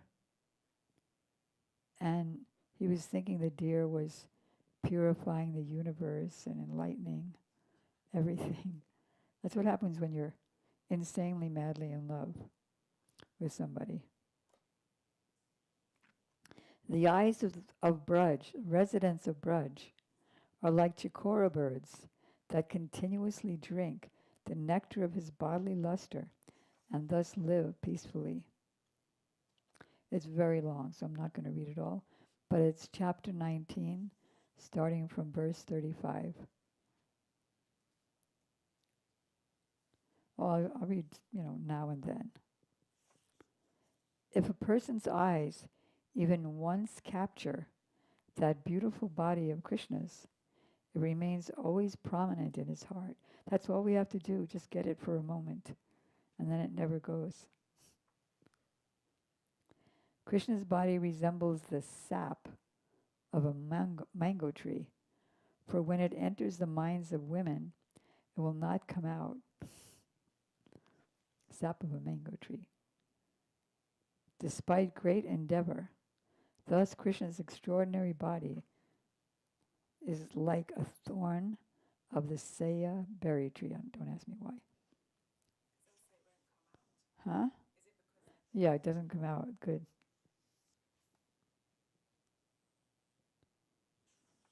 It just goes on and on. 10 verses. Then she's praying to Providence. O cruel Providence, you are very unkind, for you bring together in love people who are rarely in touch with each other. Then, after you've made them meet, but before they are fulfilled, you again put them in separation. You spread them far apart. O Providence, you are so unkind. You reveal the beautiful face of Krishna and make the mind and eyes greedy. But after they have drunk that nectar for only a moment, you whisk Krishna away to another place. This is a great sin, because you thus take away what you have given in charity. And it just goes on and on, because, it's chapter 19. And he's also, what else does he sing in chapter 19 and 20? Shikshastakam, but a very expanded version, not only the 8 verses, but like a elaboration of each verse. And so during that time, or any time that Mahaprabhu is lamenting in separation or exhilarating in happiness, seeing Krishna, Sarup Damodar always enhances and increases the Hladini or Ananda potency of Mahaprabhu by either reciting appropriate verses or singing appropriate songs. There are some extremely, and I do mean extremely, important verses. Do you all have this book? You have it? In England. I mean in Wales. Okay. So, like for example, this is some ways in which Swarup Damodar lets the world, the devotees and then the world, know about the reason, the secret mission of Mahaprabhu. If you know it, say it with me. Radha Krishna Pranaya Vrikriti Hladini Shakti Asmat Ekatmanavapi Buripura Deha Bedam Gatoto Chaitanyakyam Prakatamaduna Taddayam Chaikyamaptam Radha Bhava Jyoti Subalitam Nomi Krishna Swarupam. Srimati Radhika is Krishna's Hladini Shakti, his pleasure-giving potency, and the embodiment of the transformation of his intimate love. Since they are one soul, she is intrinsically non-different from him, because they're just one soul. Where is the rest of it? And she's one in identity with him. However, to enjoy the transcendental pastimes of their loving, to enjoy the transcendental pleasure of their loving pastimes, they have to become two, one soul in two bodies, one stem, two flowers, a blue one and a yellow one. So now they're eternally separated. But now these two transcendental forms have become one again, as Sevya and Sevak, Vishaya Tattva and Ashraya Tattva, have manifested in one Swarup or one form, as Chaitanya Tattva. What is that kirtan by Srila Bhakti Pragyan Keshav Goswami Maharaj? Radha Vinod Bihari Tattva Astakam. I repeatedly bow down to Sachinandan, who is the Swarup of Krishna, who has appeared with the bhav and complexion of Srimati Radhika. Now what's another one that's really famous? The three reasons. Do you all know the Sanskrit?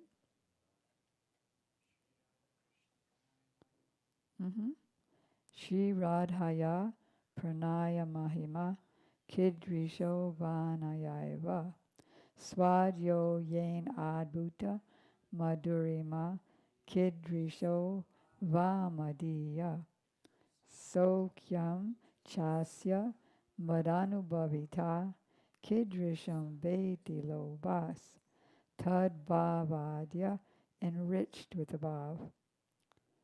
Samajani Sachigarva Sindhu Harindu. So beautiful. Sachigarva. He appears from the womb of Sachi. And I already gave the translation, the three reasons. So it's so amazing that we have 17 volumes because of Prabhupada's. Prabhupada is so merciful. He gave us the Chaitanya Charitamrita, which comes from Krishnadas Kaviraj Goswami, which somehow reconcilably was dictated to him by Madan Mohan, and which came from the notebooks of Swarup Damodar Raghunath. So Prabhupada writes in the purport that Krishnadas Kaviraj Goswami is not foolish enough to think that he's the doer of his activity, but he shows his indebtedness to Swarup Damodar. At the end of Rai Ramanan Samvad, that is verse 315, because there's so many verses in the conversation between Mahaprabhu and Rai Ramananda. He says, I've been able to write this Rai Ramananda Sambad in accord with the notebooks of Sri Sarup Damodar.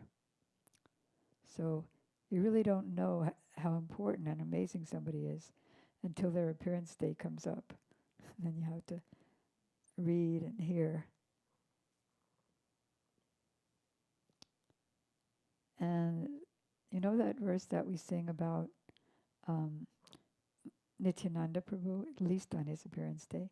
Sankarshana Karuna Toy Shai Garbo Deshai Chapayo Deshai Shesa Siya Sangsa Kalacha Nityam Ra. Huh? Nandakya? But where does the Nandakya come from? It's part of a bigger word. Go ahead. Huh? Wait, let's go there. Where's the songbook? Nityananda. It's good to know the connection between the first half of the word. Okay. Sankarshana Karuna Toy Shai Garbo Deshai Chapayob Deshai Shesha Shaya Shangsha Kala Chanitya Nandaksharamam Sharanam Namastu. It says Chaitanya Charitamrita, Adi Leela 1:7. But who did that come from? Sarup Damodar. Yes. And what else? There's another verse about Nityananda which he wrote, verse 8. Then Radha Krishna Pranaya Radha Shri Radhaya Pranaya Mahima, number 6. Then number 7 is Sankarshana Karunatai Shai. Then Radha Krishna Vikriti. And then his notebooks. And in the Anjalila, where Chaitanya Mahaprabhu is described as rejecting the Mayavad philosophy, what did Sarup Damodar say about that? Anyone who is eager to understand the arguments of the Mayavad philosophy must be entirely insane. And you know, when Lord Chaitanya is embracing the necks of Rai Ramananda and Sarup Damodar, he says, "Oh friend," speaking to Sarup Damodar, "Oh friend, now let me tell you what is the best way.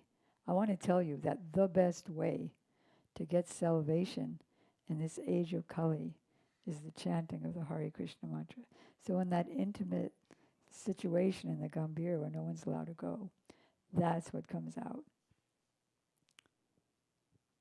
When you don't know what to do, or when you know what to do, the answer to all problems is the Hare Krishna mantra.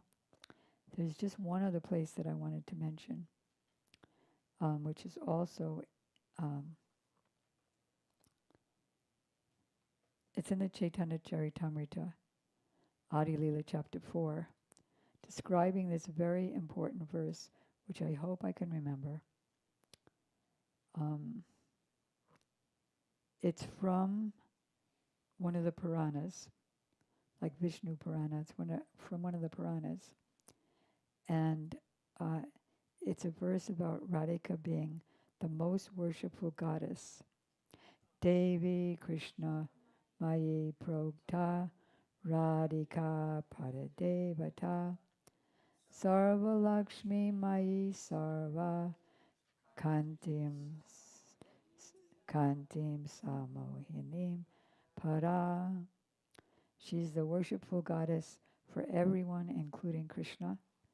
He worships her. That's the highest aspect of Krishna. There's so many, the original and then expansions. That's the original and highest, most complete. Sarvakanti. Kanti comes from kanta, which means desires. She is the fulfiller of all of Krishna's desires. And if anyone can fulfill Krishna's desires, their ability comes from her because of her being bhakti. She's Krishnamayi, meaning she sees Krishna inside and outside. She's made of Krishna. She's made of Krishna's love. She's Sarva Lakshmi, means that she's the source of all the Lakshmis, who are the consorts and pleasure potencies of all the Vishnu incarnations and other incarnations like Ram, Shringa, and all the Purusha avatars, all those Lakshmis. And it also means that she's the embodiment of all of his opulences. She's the source of all his opulences. So, who knew this? Who knew this? And who knew that Sankirtan, the chanting of the Hare Krishna mantra in congregation, was only external? And then there were 3 internal reasons. Of course, the 3 came from this one. Prema ras niryas kodi te aswadan raga marga bhakti loke kodi che pracharan. That is, he has a internal desire to taste the essence of love. That's what he wanted to taste. And what did he want to preach? Ragamarg, Raganuga Bhakti. So we're so lucky we're in this line. And so we want what he came to assist Chaitanya Mahaprabhu in giving. So Lalita Devi ki jai, Sarup Damodar ki jai, Lalita Saptami ki jai, Gaura Premanandi. Any questions or yes? With a mic? Yes. You gave the spectrum of what was it, Swapaksha and Vipaksha, but there's another spectrum of like Krishna Paksha and Radha Paksha, right? For the gopis. Is that right? Terminology? Does it work differently? There's Krishna Paksha. There's Krishna Snehadika gopis. There's the Sama Snehadika gopis. You mean that list? And the Saki Snehadika gopis. The ones who are more on the side of Krishna, that is like Dhanista. Or then there's like the gopis like Lalita and Vishaka who are Sama Sneha gopis. They love Radha and Krishna equally, but there is a little leaning towards Radhika. And then there's the Saki Snehadika who are way more leaning to Radhika, or fully leaning to Radhika. And in fact, one more secret is that within Madhurati or Madhurya Ras, what's the sthai bhav? Huh? What's the sthai bhav in Madhurya Ras? Madhurati. Right, sthai bhav is their love for Krishna, Krishna Rati. And then they also have something called Suhrit Rati, which means what? Friendship, love for their friend. Their friend is Radhika. So the main thing is their love for Krishna. Krishna, Akila Rasamrita Sindhu, he's the center of all relationships. So when when their Surit Rati, or their love for their friend Radha, increases to a point where it becomes just under or equal to their love for Krishna, then it acts as a sanchari bhav. So many terms, which we'll get to know gradually the more we read and hear. So it's a sanchari bhav. What's a sanchari bhav? There's a notion of their attachment to Krishna as their sthai bhav of madhurati. And then sometimes some waves come and overtake the ocean, and then they go back into the ocean. That's called a sanchari bhav. It comes up from the ocean, overtakes the ocean, and goes back into it.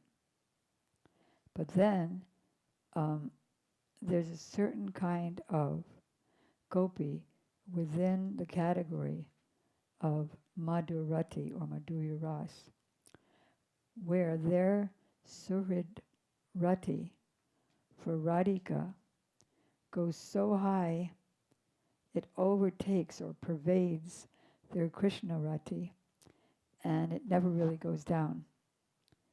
And that is called Bhav Ulas Rati. That's the Surid Rati of the Manjaris, called Bhav Ulas Rati, which is the Sthai Bhav of the Manjaris. Get it? Bhav Ulas. And that's it.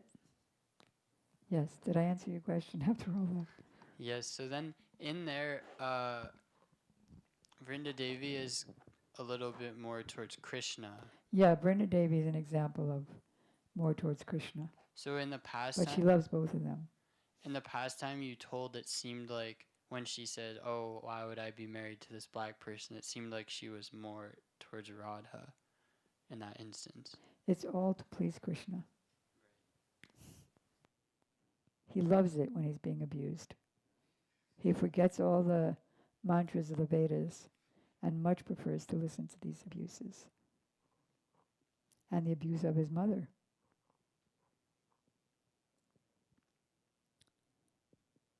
Unless Vrinda's Samasneha.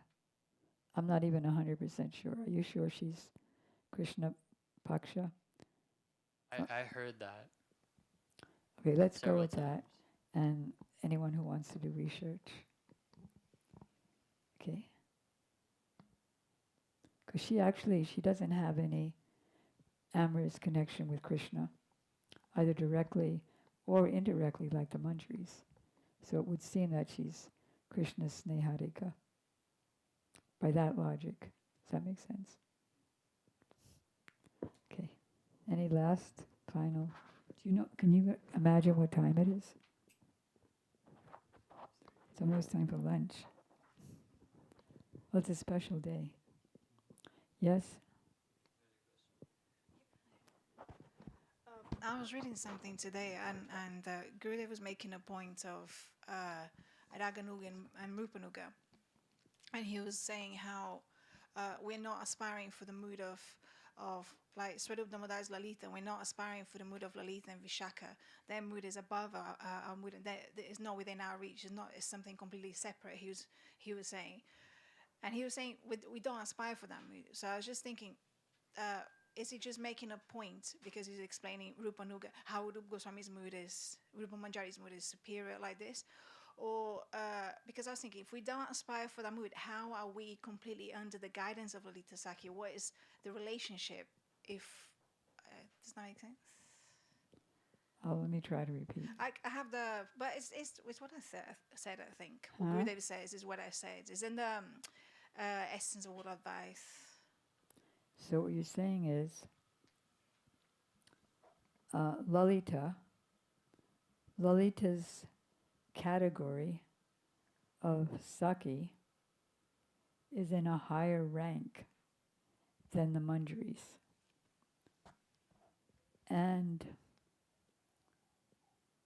But we're not interested in that. who are interested in the quote-unquote lower rank of following Rupa Manjari. Are you asking why? Yeah, because Gurudev is saying like this, their mood is separate. They're above our touch, and we're not aspiring for that mood. And nor are we interested, even though Yes. it's above, even though it's so high, Yes. because there's something missing. Uh-huh. Do you know the verse? Tambularpanapadamardanapaya Dhamma, yeah, Dhamma Bisaradibi Vrindaranya Maheshwarim Priyataya Yasto Shayanti Priya Prana Presta Saki Kulada Pikila Sankochita Bhumikai Kali Bhumi Surupa Manjari Makas Tadasika Sangshayeham. Sankochita, they have a hesitancy. At certain times when Radha and Krishna are performing their most confidential pastimes, these sakis, these Paramapresta sakis headed by Lalita, are hesitant to go in. Because Radhika doesn't exactly consider them like her body. Almost, she would never ask Lalita or Vishaka to dress me.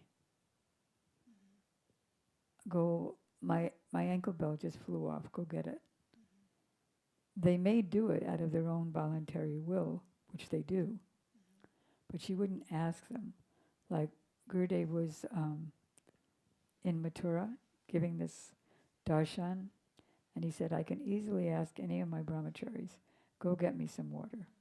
And he's speaking to my godbrothers, the GBCs. He said, can I ask you? No. So anyway, so they're missing certain things. They're missing that, and they're missing to be able to go into the most confidential arenas to serve easily. They just walk in and start laughing, start giggling to wake them up. In that case, like if I bow down to that mood, but I want another mood, how is it that the Manjaris are in Lalita Gan, meaning they're completely under her guidance? There's some where's Right. the So commonality there in mood and Right. aspiration? Good. So there's Radharani is the Uteswari. Uteswari means group leader. All the Sakis are group leaders, all the main Sakis, like Lalita. Chandravali is a group leader. But Lalita and Vishaka and them are not interested in being group leaders. They'd rather be in Radha's group. So, under the Ute, there's a gun. There's a group within the group. So within Lalita Gun, there's Vishaka also, in addition to Lalita. So within, hey, I wish you came early. I would have called on you to speak about Lalita. My misfortune. So then they get instructions as well from Vishaka. And then within Vishaka's group, there's Rupa Manjari. And then we want to be in that group. So there's the biggest group, then the next group, then the next group, then the next group. Yes. And each one expands unlimitedly. Yes. You know the verse that I'm not interested in being a Saki. Yes, yes. So is it like I forget what, I'll ask Madam Maharaja. I forget what the group of Vishaka is called within the gun. yeah, I think I was just having a look at Javadama before. Samuha or something Yeah. like that. So is it like just like in Mahaprabhu's pastimes, where you were saying now, Is everybody following? Yeah. like everything had to go. You are all great Rasic scholars. It's amazing what Gurudev did by descending. Yeah. everything had to go through sort of Damadas, that he would filter the right mood that would reach Mahaprabhu and not hamper his bhavs. Is it in a way like Lalita Saki in those pastimes? She's also managing like this. Is it like you only have access through her? Like, is there something Well, like that's it. The outside manjaris. of the kunj? I mean, like in the whole scenario, kind of thing. Well, she also may tell, like Vrinda may give an order to the manjaris. So, like in the morning, they're decorating and dressing Radhika under the guidance of Lalita. So there's so much connection with Lalita. If you read like Krishna Bhavanamrita or Govinda Lilamrita, there's so much detail about the dressing. And so it's how Lalita, they're following Lalitas. Yeah, because Gurudev was saying, I think it was Javadama was saying that, like she would, if Radhika is crying, she'll pacify her. But like Rupa Manjari, you cry along with Shrimati Radhika. They're not. It's like it's a different type of service, I guess. Like. What she's saying is if Radhika is feeling separation, Lalita can pacify her. But the manjaris can't because they're Tadatma with her, the one with her heart, so they would just be crying too. But no, they also pacify her. Also pacify. I'll give an example. In Sripad Madhav Maharaj's Raman Manjari Astakam, it says that when Radhika is going out for Abhisar at night to meet with Krishna, and then there is some trees that don't have leaves and flowers. It's just like a trunk with branches. And so Radhika gets afraid, and she thinks that it's a man watching. So she's really afraid. So Raman Manjari doesn't get afraid with her. No, he doesn't get one with her and become afraid. He says, no, it's only a tree. I'm here. Everything's fine. I don't know all these things. Wait, we gotta stop. Yeah, go ahead, last. One question that has been, it's like a seeming contradiction that I'm asking if you can like rectify. So in the in the Shri Guru in His grace, that he make Shri Bhakti Rakshak Maharaj makes this diagram with the Gayatri mantras. Says you need more qualification to get the Gayatri mantra, but it doesn't take you as high. Whereas, and then there's a bigger circle, the Krishna mantra or like Harinam mantra. It goes lower and it also goes higher. And then he says like how the Gayatri mantra doesn't go beyond the universe, but it qualifies us to chant Harinam. And there's even a verse that says that, whereas the Harinam will take us all the way to Vrindavan. So then I was hearing Harikatha and I heard Srila Gurudev say that don't think that the Gayatri mantras aren't eternal, that they won't also take you to Vrindavan.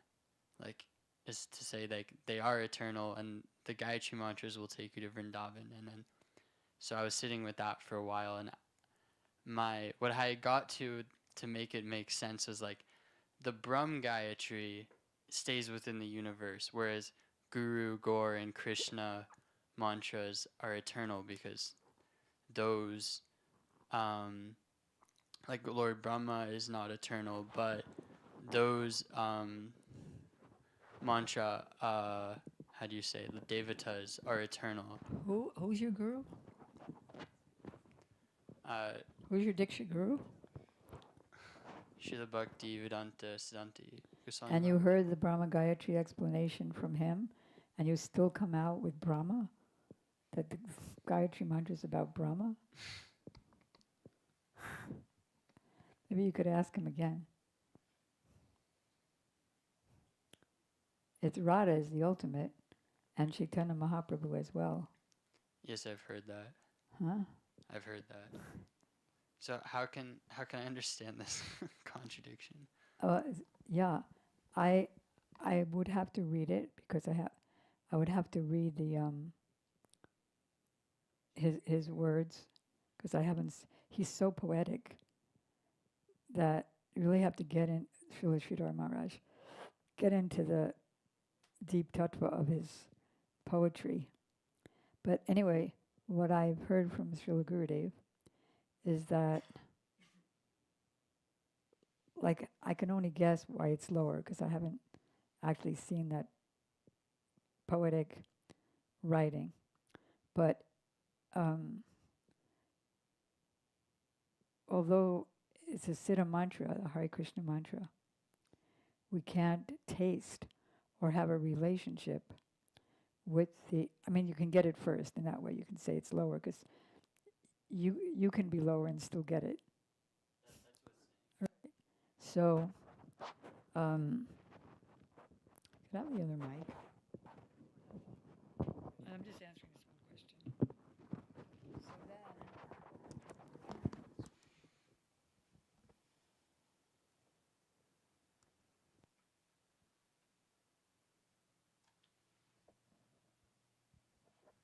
So then, the rice. You know this example. The rice and the stove. Okay, so there's rice. Hard rice, straight from the store. I'm serving it to you. Can you eat it? It's too hard and undigestible. So what do you need to do? Cook it. What do you need to cook it? You need a pot, boiling water, fire, a stove. So that's the Gayatri mantra. It puts relationship into the Hare Krishna mantra to purify us, not to purify the mantra, but to purify us so that we can better chant the mantra. But within Goloka Vrindavan, there's no Gayatri mantra. What is the logic behind that? You can take us like to a gate, but not enter. Why? Is there, huh? Yeah, is there any prachodayat in Goloka Vrindavan? Is there any, what's the other one? Swaha in Goloka Vrindavan? Huh? You know what swaha means? I'm dropping everything material and I'm offering myself to you. And so I'm asking you to reveal yourself to me. Is that there in Vrindavan? So you don't need the Aishwarya there of the Gayatri mantra. Further than what I'm saying, I can't say because as I said, I have to see the poetry. You can go to, but can't get in. Where's from Srila Gurudev was said that it will take you right to their lotus feet. I have to see it. I think he's just talking about this Krishna mantra hoite hobe samsara mocha. Like Krishna mantra, then Krishna rachana, Krishna diksha.